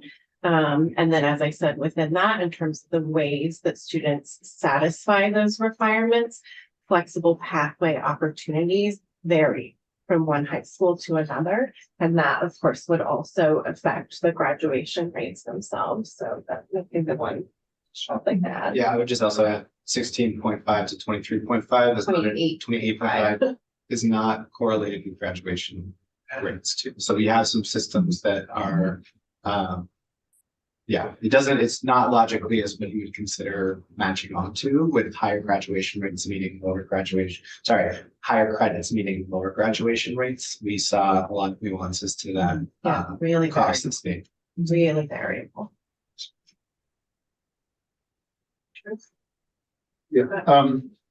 For anybody, slide 32. This grade 8 to grade 9, really significant decline. Any thoughts as to what is going on there? So I'll kick it off and then you can talk about some of the root cause. This is another area that we've had a finding from the US Department of Education, and that we're weak in tracking readiness for students to make those critical transitions. And that includes, from pre-K to kindergarten, 5th to 6th, 8th to 9th grades. That's present also in our data as we're looking at overall readiness. So I think much of the readiness conversation, and Dr. Davis can really unpack this, is making sure we're very clear around the grade level content standards so that students have the opportunity to master those standards in the content area for their grade level, so that they're ready to take on more arduous coursework as they advance through their learning continuum. Yeah. And so especially when we think about a high school that may be receiving students from a variety of sending K-8 systems or middle schools that are feeding into it, we often hear from educators in those high schools that they can, without looking at a student's record, kind of guess which sending school they came from, which again speaks to those findings around the variability from one place to the next, even within the same district. Sometimes the inconsistencies from one school to the next in terms of those curricular materials, instructional practices, professional learning focus from one school to the next, again, even within the same supervisory union or district. And so those inconsistencies make it difficult when students enter 9th grade in a new high school in a new setting and are mixed with each other. There's of course social elements to the social emotional learning that's different about being in high school as well. And the gaps that we're seeing in terms of our student outcomes around proficiency in academics are informed in part by the lack of coherence. I was just gonna say, that was one of the things that I heard over and over again this summer when I was doing the redistricting committee, was hearing that that's a big problem with supervisory unions, is that there isn't like a cohesive K or pre-K to 12 experience. So sometimes at the high school level, you get these students coming from different districts that have different, whatever, expectations, standards, maybe even like strategic plans, and they all of a sudden they're in this high school, and it takes a while to get everyone sort of on the same level. So I appreciate you mentioning that. I think that's so important, that pre-K to 12 cohesive learning experience for kids, which we don't always have in the state. And it's really, in my opinion, and there's quite a bit of research around the importance of teacher collaboration. So in my opinion, it's a missed opportunity, right? If we had more coherence, yes, it would benefit the students. It would absolutely also benefit the teachers to be able to talk to somebody who's teaching the same grade level, the same subject areas, at another school, and be sharing and learning from each other, which again, ultimately benefits the students as well. Known for a long time that Vermont students coming from small high schools by national standard have a kind of a shock reaction when you go to UVM and find out that your English class is in the auditorium and there's 300 students and nobody cares what your name is. You are a number. Are we tracking it all? We have some really small schools. You've been with the same X number of students for 8 years. And suddenly there you are with all these new students. And you may have had the same 4 or 5 teachers, and now you've got 15 to 20 teachers. That kind of social adjustment,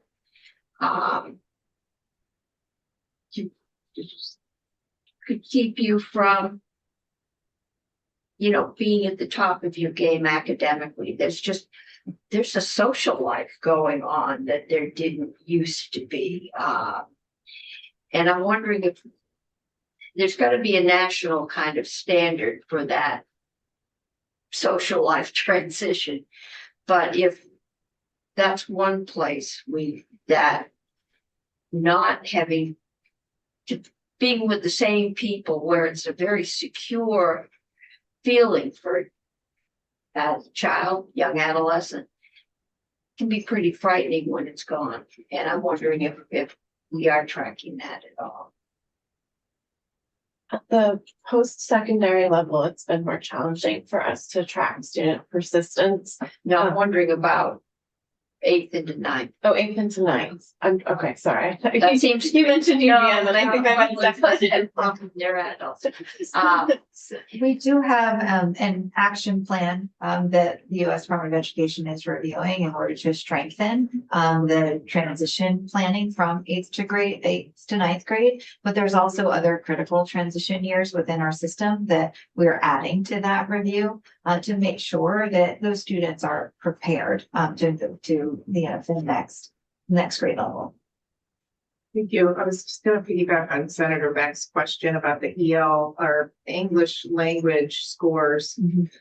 I have a lot of new Americans and English language learners in my district, and I do see that the scores declined from last year, or 24 to 25.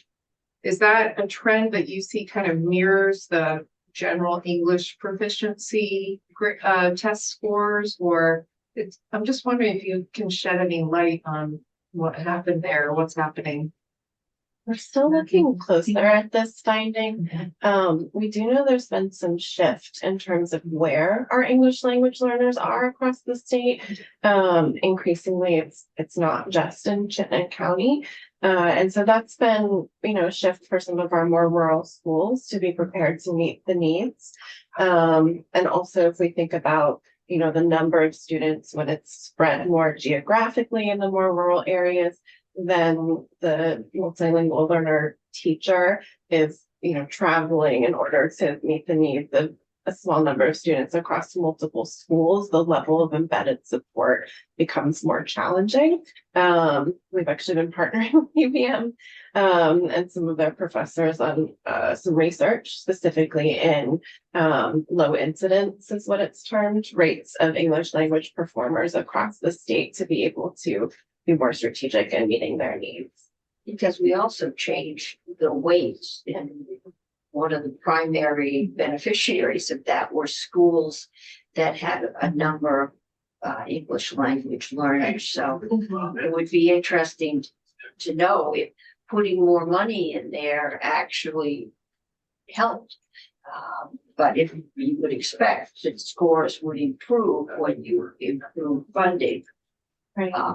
We have a national expert on our team in this area. If you want to share a little bit about something that was. Yeah, Stephanie Vogel, the national organization specifically for supporting multilingual students. She is the one that's partnering with Dr. Rebecca Callahan at University of Vermont. We really have been attending to this very closely.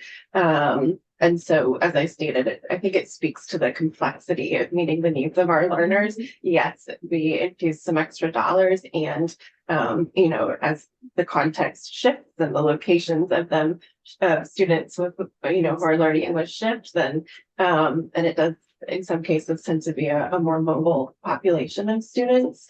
It's not quite as cause and effect of a result as we might hope to see. I mean, anecdotally, I think we've had new American families leave our districts because of the housing costs. And so they moved to more rural areas, really leave the state altogether. But the housing is so expensive and all the symptoms are so that We're definitely seeing those shifts. Yeah. For sure. One last question, sorry. Looking at the last slide of your appendix, the percentage of schools by rating, achievement, and growth. And I mean, I read this and I look at it, it's like Ready to get this question. Yeah, we're ready. the scale is like we have a lot of schools that are struggling, or at least students in our schools are struggling. But then when I look at the growth, it makes me think they're knocking it out of the park. Right. I mean, is this telling us that like kids when they arrive at school are just really far behind? Or what is that telling us? There's a couple of things to understand with this chart. So to your first kind of hypothesis, yes, that is partly true. So in order for our students to be performing at a higher level of proficiency, they need to be exceeding growth targets as opposed to meeting growth targets in order to be able to get up. by third grade. Right. I don't know that we can say there's a finding about them entering school in kindergarten, right? No. By third grade, we know that they've got gaps in terms of proficiency to the grade level standards that you're seeing. So green is kind of, the big green bar means we're treading water. So what this means, this is a school-wide measure of growth, looking at change from the last year. And so they're at the point of meeting, but in order to kind of jump to that next level of overall performance, they actually would need to be accelerating their growth and getting to at an exceeding level. I want to also call out that our growth measure in the current accountability framework is a very crude measure of growth. This is an area that I believe we need to focus more on. We've already established a technical advisory committee to inform our review of a growth metric so that it is more refined, really being able to measure learning gains. So what this is looking at basically is a change in performance level. So it rolls up. If we start with the student is getting a level 1 and they've grown enough to get to a level 2, they would count for growth. But that student might actually earn a number of scale scores, but not earn enough scale scores to get to the next level of growth and the level of proficiency, and they wouldn't be counted as growth. So it's a really kind of a blunt measurement of growth that I feel we should further examine and actually have a better measure of learning gains that is accounting for the change in scale score performance within proficiency level. That's important for us to understand if we're on the path to getting to proficiency. So it's important when you're developing an accountability system to have a balance of looking at proficiency. We want students to be operating there and have that mastery, but we also need to account for growth. Our measure of growth is not as refined as other states, and I think it's an area that we need to focus on. So that technical advisory committee has been, we're standing that up right now, and that includes experts in assessment and also practitioners in the field to evaluate how we can make some of these changes so that when you're looking at charts like this, it's actually easier to show how much growth do you need to actually be able to shift overall performance. That's good to hear because I've heard a couple discussions on why are we paying attention to test scores, but you really should look at is, are those kids improving here or That's right. there? And I would argue what we're focusing on is thinking about how to refine that. That takes some time and you have to do it well, right? And there's a lot of complexity as you think about the actual statistical modeling for how you're going to establish those cut scores within each performance level. And so it does take some time for us to do that. And we want to do it well. That's why we have formed this technical advisory committee to support us in that effort. In the meantime, we have conducted alignment studies for those local comprehensive assessment systems that are most widely used across Vermont. So the local comprehensive assessment systems, every district must implement based on our education quality standard. And they do 3 assessments a year within the academic year to evaluate how their students are progressing. So we have done alignment studies between the 2 that are most widely used, which is STAR and Ready. And they are very closely aligned. So if your school and district is using those systems and tracking student progress and growth, it's going to be very predictive of how those students perform on the VT cap. So just as a measure. Okay. Chairman, can we jump in? yes, please, Paula. We have a question from this room, Senator Williams. Thank you. I got a question. We can come down a couple thousand feet. We're talking about, NAEP scores and Vermont being evaluated nationally. Is there a national standard for proficiency rating? Are we looking at some kind of a numerical grade system or just a proficiency base? And I'm trying to connect this to the graduation rate. Many years ago, we used to, if students didn't meet the grade, they stayed back or they got additional assistance during the off-school months to become proficient. Are we looking at that level? So there are a couple of connected questions embedded within that question.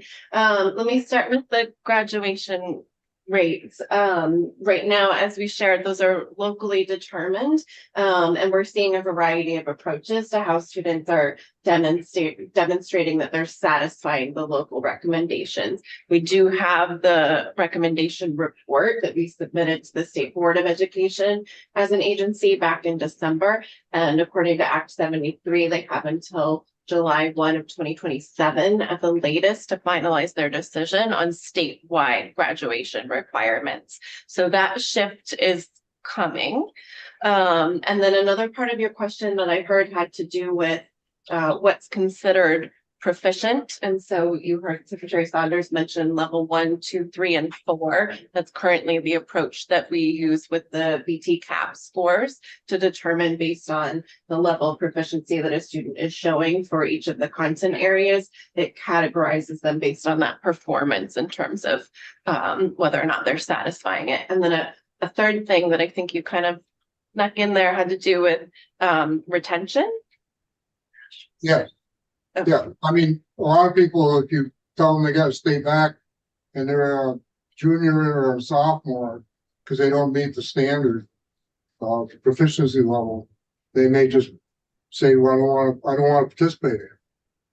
So, have we gotten like a grade where we're gonna start to focus? Because I hear things from professors in post-secondary education that say students are showing up in college that are not reading at the beyond the 7th grade level. And it Yes. causes problems. Yes, and that, is reflected on our data as well as national trends. And so in terms of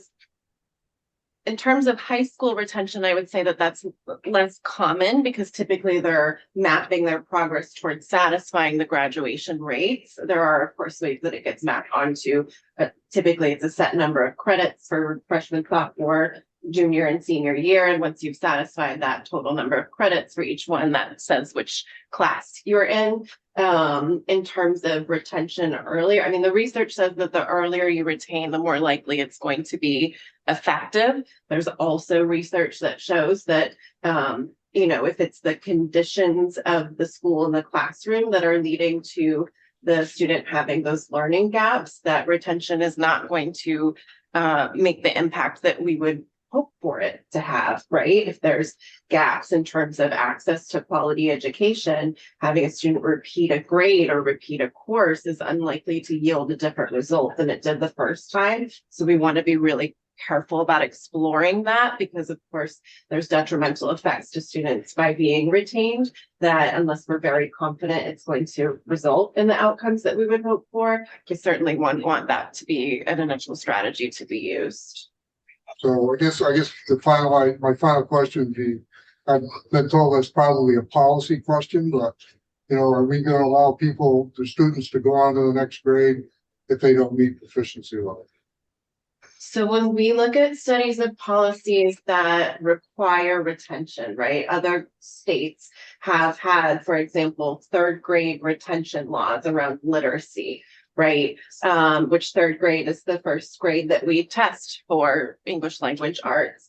They have not seen that those retention laws have resulted in the change in outcomes for students that they would hope for. It's really about changing the conditions and the educational quality in those schools in order to get those outcomes. And I think with that is clarifying those grade level expectations. That's a really important part of this process when you're looking at for those states that have policies for 3rd grade retention and you look at the level of complexity that the students have to engage in to pass, it is more rigorous than we have in 3rd grade in Vermont. And so again, if we're looking at kind of statewide standards, which we are, I mean, we're adopting Common Core standards, or they're relatively consistent across other states. What we're talking about is making sure that we're really clear and setting the expectation for what students should be able to do, and then providing the evidence-based instructional strategies to target the areas where they need additional support so that they can achieve at those levels and be successful as they move on and progress through their academic journey. We have one more question here, and then we're gonna have to sign off because we have something else starting in a couple minutes. But one more question from Senator Heffernan. Do you believe our scores how they're being affected, that it's because we have so many districts? Like we got 119 different ways of doing different things. And if you do believe that, do you believe having less districts, like one, like I want, but having less districts will help with this problem? Sorry about the heart attacks there. So I would name that the process that we are going through right now is an annual responsibility for the Agency of Education to evaluate where we are and have a concerted plan in place to drive continuous improvement.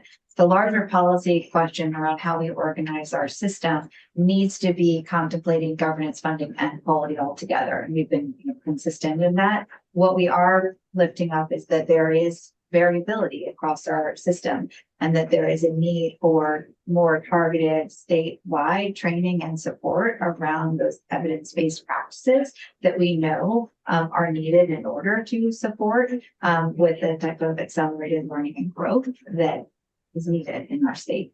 And so our efforts as we look at this data is to be proactive in identifying where there are gaps, what are some of the strategies statewide that we need to put into place. And there is some more consistency that would be needed in order to ensure that there's a clear understanding of those content standards and access to high quality instructional materials. All this does come with a cost, right? The type of high quality instructional materials, coordinated curriculum, all of that is quite expensive, right? And so we are, our districts continue to be under a lot of pressure. And part of what we're talking about as we kind of step back and think broadly around how to support our systems, how do we align our resources in a way that are going to invest in the inputs and the strategies that are going to be most impactful to teaching and learning. And so those are the choices as we think about a larger policy consideration, is how we invest our significant amount of dollars in education to ensure we can increase teacher salaries, ensure that our districts can have access to high quality instructional materials, and that our teachers are benefiting from the targeted training and support. The most effective strategies are really job embedded coaching. That's also the most expensive in order to support what's really needed in the classroom. So again, all of this is a series of choices and how we're able to have our considerable investment in education go farther to invest in those areas that are going to be most beneficial to teaching and learning. And so that's, on the larger discussion, I think if you're getting to Act 73, goes back to what we've always said. It's three policy levers of starting with quality. What do we want to make sure that we can fund in our system? Then the funding is designed to achieve that and scale through governance ensures that those dollars go further and providing that consistently across the state. So it sounds like less districts would help you. We have to check out, okay? We can. Different policy conversations around fewer districts, which we've noted the benefit of that overall from a system level related to funding equality. Thank you. How do we make some things now? Okay, there you have left us. Thank you. Oh, I left you.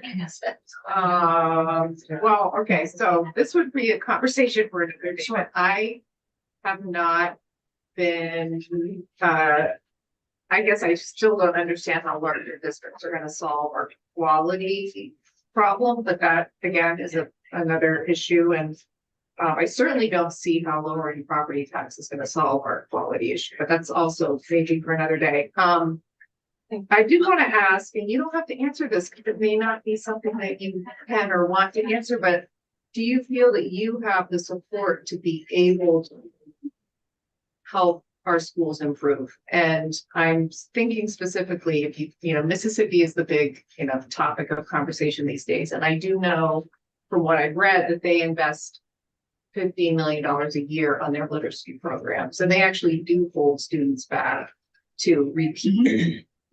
So that I think their scores might even be a little bit skewed because of that. But I do, I wonder if we have the proper resourcing to do the continuous improvement that we aspire to. And specifically, we were just discussing a literacy program that's $700,000. And I think we may have bumped that out till the budget. So anyway, again, you don't have to answer if you don't want to, but it is something that's on my mind a lot. I can answer that transparently. As you look at other states that are adopting or pushing these major legislations, they come with significant investment.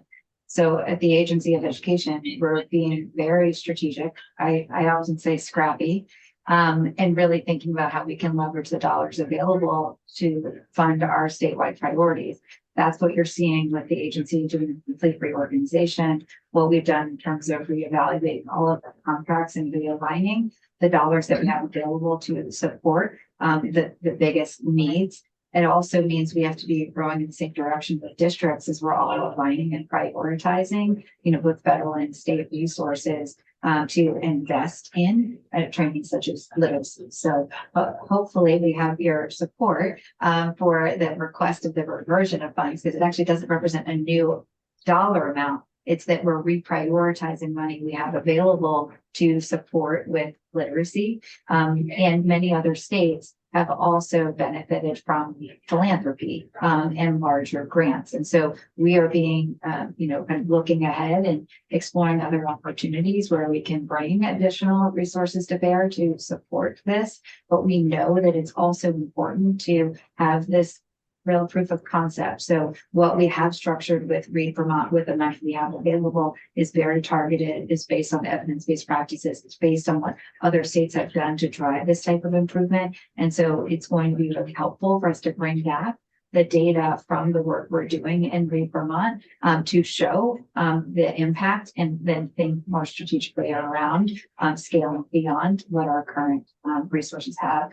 But you'll see overall in everything we're describing is we're taking more of a statewide approach. So historically, we've done smaller kind of pilots or localized smaller cohorts, and we're really pushing our framework to think more about statewide cohorts so that there's a broader impact across. And then, I think you noted another question around larger governance and quality. And I would say, again, it's all connected about how we intentionally design the system. But when you do have larger governance, you're able to have more specialized support. So one of the first questions you had from me, Senator Miller, was around data. We have some equity issues in just being able to get accurate data because not every district has a data manager that's working full time and has the level of background, right, to focus on the type and of data cleaning and quality assurance at the level of sophistication that is needed to ensure that certification. Also within that, you would need to have, pre-K coordinators and directors who can really help them manage and ensure that there's consistent level of quality and access within the system. Curriculum directors that are specialized by grade level and content area. So when you do have larger systems, you're able to really use your resources differently and fund those specialized resources and support that we know are beneficial to both providing services to students, but also supporting our teachers in improving their tier 1 instruction and providing the right level of professional development and evidence-based strategies. Those are all great things for cooperative education services because those regionalize and share all of those services, but yeah, no, certainly. So we've been consistent in identifying that there is a role for regional services to play. But the first question is, what type of efficiency and scale can you get with larger districts? That's the first question, so that you're not actually duplicating and having redundancies and a lot of the administrative and compliance costs, but you're actually realigning those resources in the type of specialized support that is most impactful to teaching and learning. But, within the governor's proposal from the beginning, there was a contemplation of some of the statewide service delivery and inclusive of CTE, given consideration around scale, because ultimately what we're talking about is how do we deliver the best educational experience, and scale plays a really important role in that. Yeah, and I think the data support that going up to about 3,000 or 3,500 students per district is beneficial. And then after that, there's an economy of scale that happens, that there's actually a decline in outcomes. I'm not sure if that number was correct, but there is a point at which outcomes actually start going down again. Yeah, so certainly we put forward some of the data around the district size. I think I can say too big's too big, too small is too small. When I say too big, that's 250,000. So it's a totally different scale as we're talking about too big. But yes, there's research around the actual size of the districts, and we've brought that forward. But then there's actual practical considerations that we need to take into account. And that's why we're doing modeling at the different scales. Like when it comes down to it, all of this is around how are we going to resource our systems. And yes, you can achieve economies of scale, and we've shared this with House Ed at 2,000 students, but there's a limit to when you're achieving scale. And at some point, then you have to make decisions, and there's trade-offs that you're actually going to reduce the programming or the quality, or you're going to reduce opportunity to increase teacher salaries. So we've done a first pass at some of the budgets, looking at district sizes of 1,000, 2,000, 4,000 and above, and just to make explicit the choices and the trade-offs that you would evaluate as the legislature in making those decisions. And we're working closely with business managers and school leaders just this week to look at those budgets and to, lift up if there's any additional considerations that need to be contemplated as part of that process.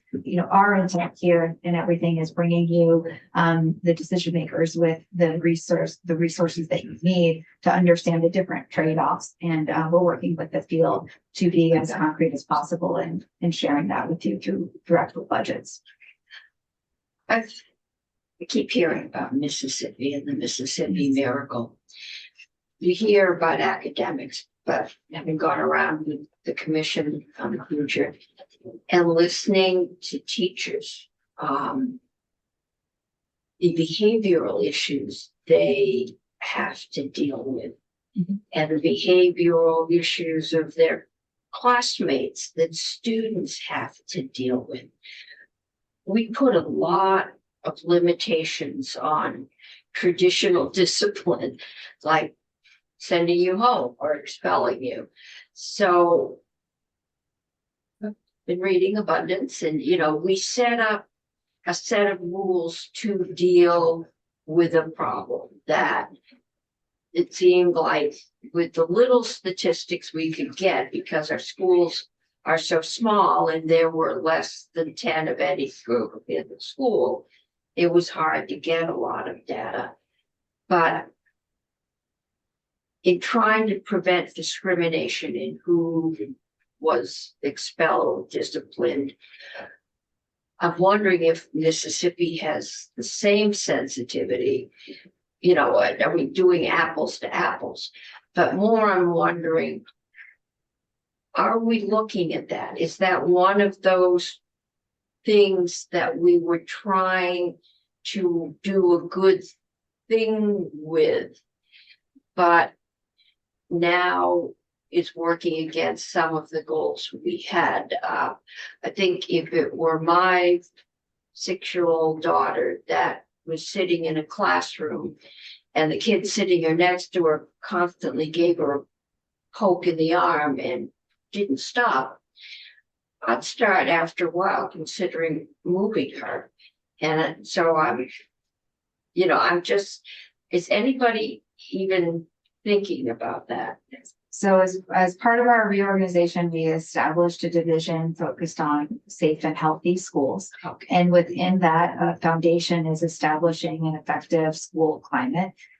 We are looking at the Best Act 230 dollars that we have in grant making and really realigning that work. So there's more targeted and supportive of helping our districts in establishing those effective school culture. And that includes being clear around the discipline procedures and also thinking about how we effectively apply restorative justice practices, which is you have to have a really strong foundation in your school culture and clarity around your discipline procedures to do that effectively. So that's all part of the effort that Courtney O'Brien is leading within our Safe and Healthy Schools team. I think if that's of interest, it would be great to have her present you on the array of strategies and support that we're doing in that area. But we're taking a very comprehensive look as an agency and understanding, yes, we see the data, this is outcome data around academics, but we recognize that there's other conditions that need to be in place in order for our students and our teachers to be supported in a way that's going to yield the type of growth that we'd like to see in our system. And that is inclusive of really establishing a strong school culture. So there's a lot of work that we're doing in this area. And as I said, we're realigning some of the grant making to make sure that it's more targeted and supportive of the needs of schools. We're partnering with the University of Vermont in many aspects in this work. Additionally, we've been focusing on chronic absenteeism. We want students in school and to reduce chronic absenteeism. And we know equally well that students that are engaged are really excited to come to school, right? And so if students feel like they're farther behind, they feel that. And that's a frustrating experience. And that's when that can also contribute to behavior problems. So all of this is connected as we think about establishing the right conditions of success, ensuring that students are getting the targeted support that they need to achieve their, the grade level standards so that they can participate with their peers and feel really confident in their abilities. That's going to keep them more engaged. And we see just when we look at graduation rates, how important engagement is. So our students that are CTE concentrators have a higher rate of graduation compared to other students that are not CTE concentrators. So again, it's an engagement, it's establishing the culture, it's providing the right support in terms of establishing discipline protocols and targeted academic support. It's all part of how we approach it work. I would just add, Supports a lot with I was gonna add that for the schools that are within this group of comprehensive support and improvement schools, we're not just looking at academic outcomes to support. We're looking at the system overall, and so that includes every component from what's hanging up in the hallways to what's happening in the classroom. So I think that we really do see, and this is why the reorganizations allow us to do that. We can bring a lot of resources, human resources, to bear on a very small scale, which is these schools that have identified. So our school improvement always is encompassing of state and school goals. And so we see those obviously as interchangeable, interlinked. So yeah, I just would add that nuance. And it's not just because it's not in this conversation doesn't mean it's not in the conversation. That's why we keep emphasizing this is an agency-wide responsibility and priority. And so we come together as all staff every month to reinforce, how we're going to be supporting our schools and our districts that need the most targeted support and what area. And that's a big shift in how we're operating. Thank you, Madam Chair, and apologies for missing. I had to be across the hall on a different bill. So maybe you went over this.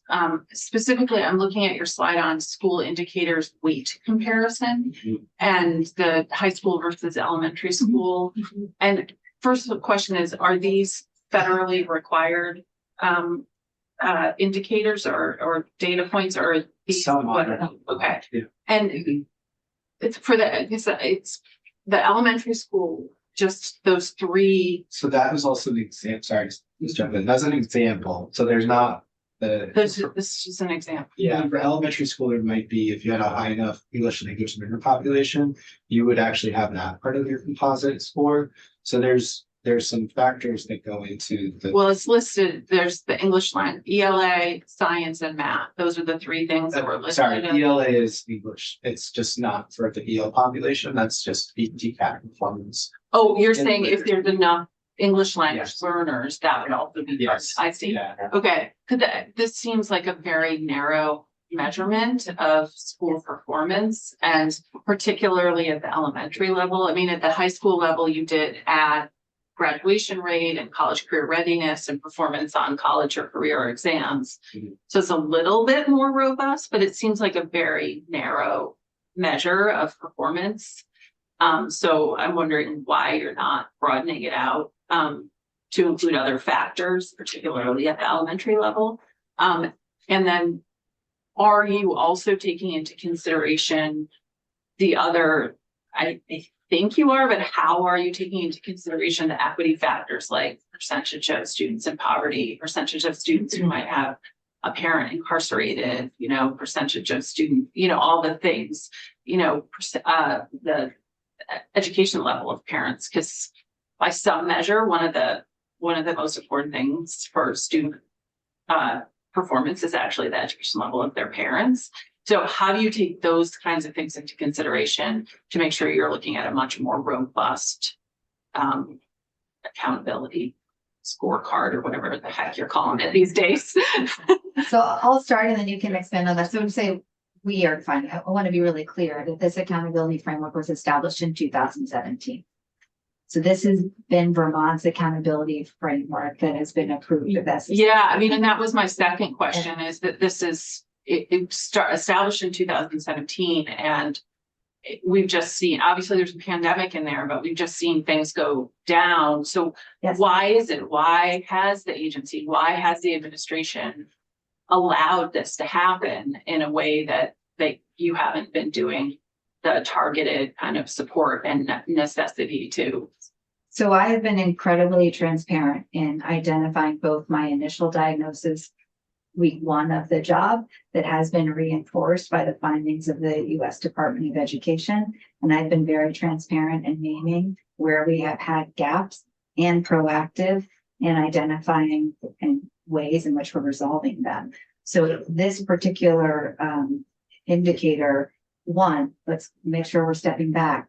Within ESSA, there are certain requirements around what a state is required to measure, and then there's a latitude to be able to add some additional indicators. When Vermont initially established this in 2017, there was the intention to add additional indicators, but there was no mechanism to actually collect that data or report that data. To name that is, I think, an issue with how the accountability framework was designed. In 2017, there were no way to collect the data. There were other indicators that were intended to be part of the overall composite score, including what's in monthly schools and some other indicators. Okay, but so those were, and I just want to make sure I understand you. So before you go in too long, so those were things that were identified as wanting to include, but there wasn't the data available to include them. So when I came into the role nearly 2 years ago, I identified very early on that we didn't have a good growth measure, and that was going to be an area we needed to focus. That our timeline was way delayed. I'm used to leading school improvement in other states where you get this data in August, latest October. Vermont has historically shared this information in winter, and we have a finding from USAID because of that. So I think you were absent from the room when we walked that process. We're re-engineering the entire assessment and accountability timeline, including data collection, which will involve the field giving us data earlier and certifying data earlier. So all of that is part of the work that we're doing now. And we are being more targeted with how we're identifying the schools that need additional support and providing that support. We've completely reorganized our agency to build a team that is focused on accountability and school improvement to advance on these particular areas. Okay, And so our strategic plan is designed comprehensively. We have put forward the framework of that plan, and that will inform future ESSA amendments that we make to our accountability framework. So we have been clear with the field and establishing the need to have shared accountability that is transparent and that everyone understands. And through this process, we will have a much more substantive amendment as we think about additional ways to measure growth and some additional indicators that we think will be important to evaluating school quality overall. Since I've been in this role, we've had 2 amendments already to ensure that we can get this plan into compliance. That includes that every school is part of our accountability framework. Previously, small schools were not included. Also, we didn't have a clear criteria for how schools were going to exit. That's not helpful because we don't know what the clear targets are. So our team has been very much focused in evaluating where we need to strengthen accountability. And let's keep in mind that districts have an important role in this process. It's districts' responsibility to measure school quality indicators, report them to their board, and have a school improvement plan that is put into place to drive those quality improvement indicators. So to my question about the indicators that you use for elementary versus high school and how you make them more robust than whatever is on that slide. How could you answer that question? About how to make them more robust? I mean, So to take into consideration things that are beyond just the 3 test scores. I think that those are great considerations, especially when you get into the school improvement space. But our accountability system is to treat all schools as they are. And so some of those nuances are built into our other structures. Like we do look at subpopulation performance when we look at additional target support and target support in these schools. So it's through a different lens that we look at that. So we would look at that composite we were just looking at by just historically marginalized student population across those measures and compared to non-historically marginalized populations. And that might kick them into this other construct of TSI and APSI. So it is something that we look at to measure school performance on, again, with N size concerns and questions, as well as equity across how those N sizes impact. Right. It's harder to say with a concrete that we can provide the nuance that may be a perfect match to every single school. And what about other indicators? So I hear you about taking into consideration subpopulations, but at the elementary level, if you're just looking at these 3 indicators to determine whether or not school is meeting performance measures, what about other things, particularly at the elementary school level? Is it just that you don't have the data, or is it? So let me reframe this. This is our accountability framework. Established in 2017, approved by the U.S. Department of Education. We have had several amendments to address areas of non-compliance. The overall process of school and district improvement is beyond these specific measures. This is what we're required to do from an accountability standpoint to evaluate quality. When you look at our snapshot, there's other indicators, but we're looking at access to a high quality teacher. We are looking at measures of safe and healthy schools. There's a number of other indicators. And as part of our planning process, we are involved in understanding how that's contributing to overall performance so that we can ensure there are the appropriate strategies in place to develop the conditions that are going to promote and foster high quality teaching and learning. Okay, I appreciate that. But I'm just trying to understand, because this is the report that you're putting out there and issuing press releases about failing schools in Vermont. That is not at all what our It press release seems said. like Our press release said this is our annual snapshot, our annual report card, which the Agency of Education is required to produce on an annual basis for the federal government. And it is our responsibility to ensure that there's a substantial level of equity. Our report is saying that this data is important. We have to be clear-eyed around our challenges. It's consistent with what we're seeing with national data. And the hard work is now. What we're doing is using this data, bringing in other information, including non-academic indicators, contextual understanding to drive performance. You missed the opportunity to hear about the statewide approach. Okay, Madam Secretary, I'm sorry, but I'm trying to understand, and you're being super defensive. And I said that I had to be out of the room to be in another committee on a different bill. I didn't step out to miss your report. I stepped out to do my job as a senator. And I know you're trying to do your job as a secretary, but I'm trying to understand the data and the information so that's why I'm asking questions. It's disturbing to me that we've had a system for 10 years under the current administration in Vermont and nothing has been done to improve it. I commend you for trying to improve it and doing the best you can, because you did come into a system that was broken, to an agency that was broken. And I commend you for doing that. And I'm just trying to understand what you're doing and how you're doing it. And it would be helpful if you could answer my questions instead of making accusations. I'm asking questions about your slides and your data. Okay, Senator, it might help if you could, as I'm hearing it, you're asking if they differentiate when they're doing their data collection between different, sounds like social statuses for students. Well, different populations, families, but also different measurements of success. Then it sounds like what you're tied to are these narrow things that the federal government is asking you to do.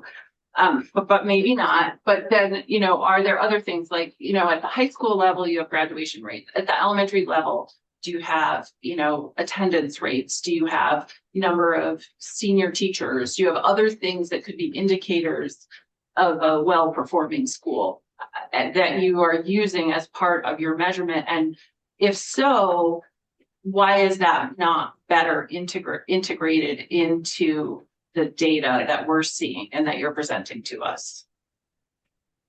So the accountability framework is looking at the outcome data that gives us an understanding of overall quality.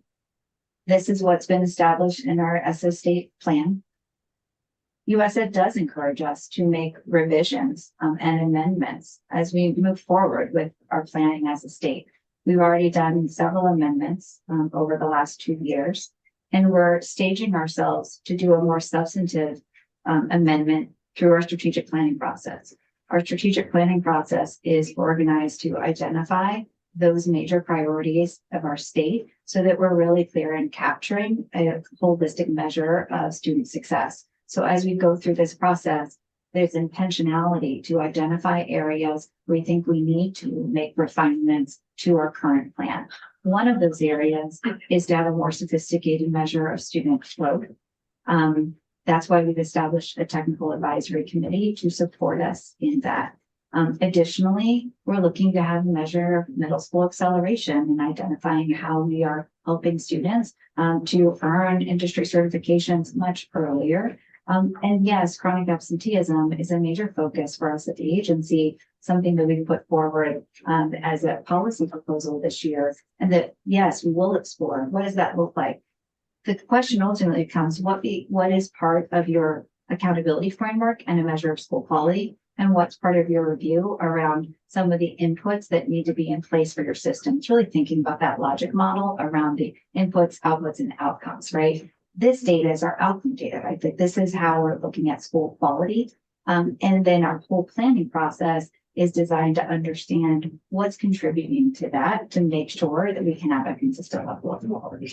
With all due respect, there are times when, sorry, Senator, there's a yes or no question being asked, and sometimes it would just be nice to just get a yes or no. And I think Senator Hardy's question initially was, are these things embedded in the data? And if the answer is no, just no. Okay. That's all. It's like, it'd be so helpful just to get like yes or no. I thought we were having a broader conversation. We can go back and we can show you what's included. So it's actually it is straightforward. Those are the indicators that are part of our assessment. You can share my screen if you want to. The answer is no. So those considerations are not, but include this specific comprehensive support improvement designation, but they are considered in the other additional areas of additional target support, those equity gaps that I was referred to earlier on. So for CSI, those are not included. And so we do have another, as I said, pathway, those equity gaps. CSI is Comprehensive support and improvement. So those are the lowest performing Title I. So the schools that don't meet these, wait, stay on that first one. Sorry, because this is the one that I have a question about. So these are the indicators for high schools and elementary schools. Not all of them. So these are examples. And so there might be a K-4 school that does not have science. There may be a K-5 school that may have an English language learner population that has shown to give enough students, and they could actually be included in this as part of their CSI. Okay. But to answer your question, in elementary school, it is based on assessment data. The difference would be which assessment data that's included. And that, I guess, also which growth. So if you're a K-2 school, you don't have a tested grade. So your performance measure is tied to the third grade where those students feed into. Okay. If you're a K-2 or a K-3, you don't have growth because you don't have 2 consecutive years of tested grades. You're only going to have that one proficiency grade. Oh, and is it growth on the individual level or on the school level? Yeah, so this has been an area that I focus on and we talked a lot about before you came in. Our current measure of growth is really a change from one proficiency level to the next. So in our current construct, we don't have cut scores between level to show learning gains that are happening within like a level. And so you're only qualifying for growth if you, let's say, a level 1 to a level 2. That could mean you improve by 1 scale point and achieve it, or you could be lower and you could improve by multiple scale points, but not get to that next performance level and not be counted for growth. So part of what we're doing is really evaluating, are there different ways we can be more sophisticated with a growth measure that is more closely aligned with learning gains and giving credit to that movement within proficiency level. Okay, because it looks like it went to your point about growth, and I was looking at the more comprehensive report on your website. There are more schools that are moving out of needing assistance than moving in, I think. At least it looks like that the net is a net positive, like net good. So it's a different cohort, right? So they're identified for 3 years. And for the schools, the last batch of schools that were identified for CSI for 2 years, all but 2 exited that program. Yeah. Those schools are still not meeting performance objectives. So exiting doesn't mean they got better. It just means the time ran It out. means that they're not, well, no. Okay. So here, this might be helpful because I do think there are yes and no questions, but also it's helpful to know the overall framing. So there's this, which is related to their overall performance score. These are the indicators that are part of the score. The variability will depend on if they aren't testing that grade, they won't have science, for example. Okay. Now, the piece that you're really interested in is looking at the equity gaps. And so there's really two tracks for how we evaluate performance in the state of Vermont based on our current SST plan. One is looking at performance. Those indicators that we just looked at are really measuring overall performance of the system. And then within that, we're looking at, are there any equity gaps that we need to be paying attention to in terms of performance differences among different subgroups of populations, historically marginalized students with disabilities, English learners. And so within the state of Vermont, we have three ways in which we look at that. Equity one is actually a pre-identification that's not required by the federal government, but is part of our Vermont plan to see if there are early gaps that we really want to be focusing on. And then those schools that have more persistent gaps would be in TSI, and then the next level is ATSI, which is additional target support and intervention, which is also a 3-year designation. If those schools are not closing that achievement gap among the subgroups within the 3 years that they're identified, they're automatically moved to being identified as a comprehensive school, improvement school. So there is a relationship, and that's why with the yes or no question, there is a relationship between equity and performance of subgroups and our overall evaluation of the schools that need targeted support. However, I would argue that beyond the identifications, there's additional work that needs to be done, right, to evaluating some of those contributing factors that would support the continuous improvement plan and determine what type of interventions or support would be needed to best meet the needs of all students. So this is just one part of the accountability approach. I really appreciate your identification that the timing of this is not ideal Right. in other states. I completely concur. I mean, if this came out last October, I think a lot of school districts could incorporate that into their lens on budgeting and prioritization. Similarly, to connect it with one of Senator Gulick's previous points, there are large districts, there are small districts, but I feel like the framing in this discussion here in Vermont, we really need to talk about mega districts, which has been contemplated, large districts, small districts, and what I think we really have are micro districts. And I'm going to connect that to that point about timing. I mean, we have more than half of our districts have less than 500 actual kids, and we have about 20 with less than 100. I'm curious if other states have similar micro districts, but my lens, and I'm not nearly as informed as all of you, is that once they got this report, hopefully earlier in the year, I also worry that micro districts, not even just small districts, but micro districts, they don't have the staff, they don't have the overhead, they don't have the centralized personnel to incorporate this, to apply those best practices and consistency. Am I off track that micro districts struggle to adapt to these things and they almost need AOE assistance just because they don't have that overhead of administration that they can spread across a larger, budget, overall coordinated of services? And I think this was what we were addressing earlier, right? When you think about quality related to scale, and it comes down to how you're able to have specialized resources and support. And that goes all the way from having a dedicated data manager to be able to pull together the data, do the level of quality assurance, do the level of certification that's needed, all the way to ensuring that you have a curriculum director that really is specialized by subject area or by grade band. All of that, scale plays a role in a district's ability to hire for that specialized support at the central office level. So those play a role. And part of what we're looking to demonstrate as we're building budgets, what does that actually look like in practice, right? So we've had a lot of questions of what do you mean by specialized support? And so we've built some sample models, but we're working with the field to understand what would be some of the choices you would make so that we're really clear on the different trade-offs as you think about scale and having smaller districts, what that means in terms of funding quality opportunities. And sometimes there's a cap. You're not going to be able to realign those dollars to increase your teacher salaries or to afford that high quality instructional material or that specialized resource that can be really supportive of a high quality and highly effective district. Okay, we've been at this for almost 2 hours. Thank you. It's a lot of information to cover. We have one more bill to get out, and I know they're waiting upstairs for us. So, thank you very much, and we will be back. Thank you very Thank you. much. And I'm sure the education department will be back in touch. And that's on the committee page. That is on committee page, okay. We have an amendment on the committee page from Katie.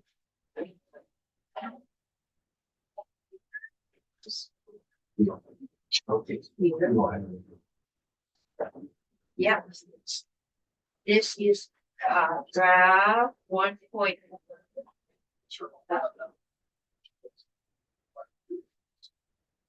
Oh. Senator Kulik, we failed. We were supposed to add or volunteers. Remember that? That should be in the bill now. There should be an amended bill that has that language. We amended it in I committee. thought so, but it's here. Well, maybe this is these are the amendments. Yeah. As you purchase on and regular residence certification. Well, I'm not sure. Seems like they caught something. We thought we caught it. It says employees or volunteers. So if a resident is being disruptive, threatening to employees or volunteers, because many of these places Have a lot of volunteers. have a lot of volunteers that work in there as support people. This is school, require the recovery certification from the state. The requirement for annual reporting from the department to the General Assembly of the measures proposed effectiveness. And if the department identifies the need for fee to support the voluntary recovery resident certification program, they shall first propose the fee to the General Assembly. So version 3.1 has the word volunteers in it. Oh, Draft this 3.1. puts them in section 3.9. BSA hashtag 4452. Is that where we found it? I see it on page 4, line 13. Or recovery. Yeah, I'm looking at draft 3.1 in the Health and Welfare Committee That's what I'm looking at. folder. Draft 3.1 this one. So Yeah. it doesn't have or 1.1 is the finance amendment. volunteers. I'm talking about the, I am looking for. What time stamp is that? I'm on 3.1. 219. I got 3.1 And at then 9:28 AM. Me too. So I think there's a labeling 5. Where is it?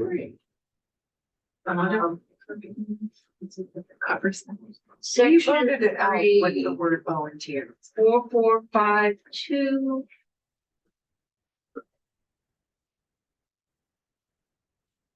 Whose page is that on? Our page or?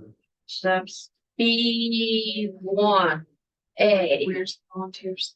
Agreement by inserting the phrase or The line 13. volunteers before the semicolon. I'm not seeing a volunteers in there. Martine, line 13. One Go A. above. Go above a little bit. 13 doesn't say volunteers. Does it? It's not supposed to. It's supposed to be on line 20. Yeah, but right up above it says or recovery resident staff or volunteers, and then down below it says or recovery resident staff or volunteers. So you want to leave it out in one or the other? Two different things. I'm trying to find out section It's still 3.9. acts of violence. Yeah, you're right. Maybe we did forget it on that. I think Katie caught someplace where we missed. Because it is V, Yeah, you're B1AV, I can't find it in the section. and that's B1. She's saying yes. Who was? No, she's saying she doesn't know. That's B1AV. Okay, I don't think it's. I'm gonna trust Katie. No, She has this yeah. absolutely memorized. Yeah. And I would say that's. We did add or volunteers at the last minute as Yeah. we were voting it out. And I think we missed a section. The one we asked for is Down below. data standards and requirements for annual reporting for the department that measures the program's effectiveness. And then if the department identifies the need for fee to supplement, support the voluntary recovery certification program that says they gotta report to us. Right? Do we want to add or volunteers on line 13? That's what's in the. It's what's in the amendment. It's what's in the amendment. How Yeah. is the amendment on the page now? Yep. I'm gonna trust Katie on this. If Is we it- find one other place, we will add, One point right below it. we'll do a floor amendment. We're considering. Would somebody like to move to amend 157 with? That's. Your Meadows. With. The amendment is draft number 3.1 to S57. 2/19/26, 9:48 AM. If I'm not mistaken, Madam Chair. No, that's the. Yeah, I would that's the bill. move S-157 favorably with amendment using draft number 1.1. You have to move the amendment. This is the amendment, draft number Move. 1.1. Yes, To dated 2/24/26 to 2/16. Senator Chitton had moved that we amend S-157 with draft 1.1 dated 2/24/26 at 2:16 PM. This looks like it added or volunteers one place that health and welfare myth, so it's if you're impeding, threatening, or making life miserable for employees or volunteers, that is grounds for action. Then it asks them to report back in the rules for standards on efficiency, and says if they decide they need to put in a fee to do this, they have to come back to the general assembly. I think that's everything we have. Yeah. I did double check to make sure that's the right location, and it is, so Okay, yay. absolutely trust Katie.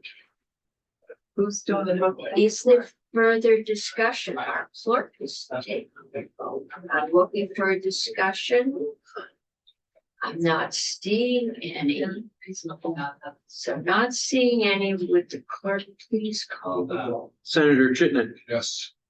Senator Beck, Yes. Senator Hewlett, Yes. Senator Brock, Yes. Senator Hardy, Yes. Senator Meadows, yes, Senator Cummings, Yes, 7-0. we are on a roll. Senator Gillick, would you like to report that? Love. Are you looking the main bill? No, I was gonna ask you, who's doing the main? Not me. I don't think it's me. Isn't it Jenny? Maybe it's Jenny. I don't like you, Jenny. If it's not Jenny, No. Is it? Benson? Oh, Benson's doing it. Benson's. That's fun. Benson, all right. Senator Morley got off really easily. He did. Yeah, Oh, yeah, nice one. yeah, I know, but nobody harassed him. Yeah. So do we have to vote again on the whole bill? Yes, we need to vote on the bill as amended. I just thought of a question for tomorrow, third reading. That same sheet back, it was for more. Okay, I would move favorably S-157 as amended. Second it. Do it. Wait, do the you need as to, amended. We need another roll call on that? Yes, So I ran into this in judiciary and no, because we only have one report in the calendar will be one report from Yes. finance, which would be our amendment. So we just voted favorably On on the the amendment, bill. yeah. So like, we don't have to take two tallies, because I was under the same thought. we Yeah, always voted favorably as amended. that's what I thought too. We always have a separate vote for the. Yes. And then motion. Well, we never did roll call either. But then I was differently. Because we're only gonna have one vote in the calendar, which is gonna be this one, 7-0-0. Okay, all right. Nick Hewlett, Nobody leave till Senator Cooley gets back, the secretary. It's Very good, all. Susan. We took his name in vain. Clarify it for us too. either on Okay. YouTube or other. We have tradition and we have a new ruling. We just voted to amend 157. Nice. Okay.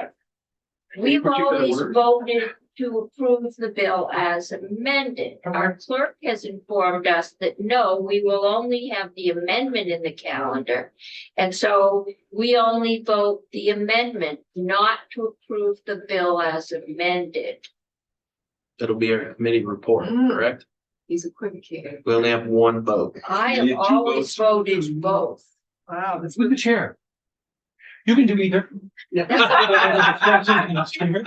the way I always have. So so generally, you're really voting a report, and your report is, shall the bill be amended as, whatever it is. And so I have, the chairs do it both ways, to be brutally honest, and a number of chairs do it one, just being honest, and probably, you're the clerk. If both of them, so I have two different chairs. Yes, they do. And they do it, so, your committee has usually voted on the amendment to make sure that this finance committee approves it before they do the second vote. That's not all the committees don't always do that. And I don't know what they've done on health and welfare or on government officer, whatever. But you can do both, and the House usually does both. My opinion is you can combine them as one, just like you can do a compound one upstairs, but you should be clear that the committee is supporting it, because you sometimes will have people support the language and then still not want to support the bill. Bill. So there can be two different votes. Yes, that's what I, besides which, that's the way the city of Montpelier does it, and that's where I. There we go. It makes more sense to me. Which one goes in the journal The final vote, on the bill out of committee? yes, that recommendation. But someone could vote that I like this better than the underlying other amendments we It were makes it looking at. better, but I still hate it. But I still hate it. And so you could have a 7-0 and then a 5-2. And then Right. 5-2, the 5-2 would be in the calendar, not the 7-0. Okay, But I hope that was helpful. that was. It was. Thank So you. can I Madam have- Chair. So can I have the bill? I had everybody waiting upstairs. Where'd We you have go? an amendment. We need to vote the bill as amended. I have a motion to vote the bill as amended. Well, I did favorable with amendment, so I guess it's 7-0. We can Let's do it take again. another vote. Let's do it. just to Let's do it again. maintain- That's what we're doing, so that's what. Okay. You know what? Senator Chittenden, or do you guys to talk about No. it? Senator Chittenden, Yes. Senator Beck, Yes. Senator Hewlett, Yes. Senator Brock, Yes. Senator Hardy, Yes. Senator Mattos, yes. Senator Cummings, Yes, there we go. okay, 7-0. we are consistent. He's looking for a bill.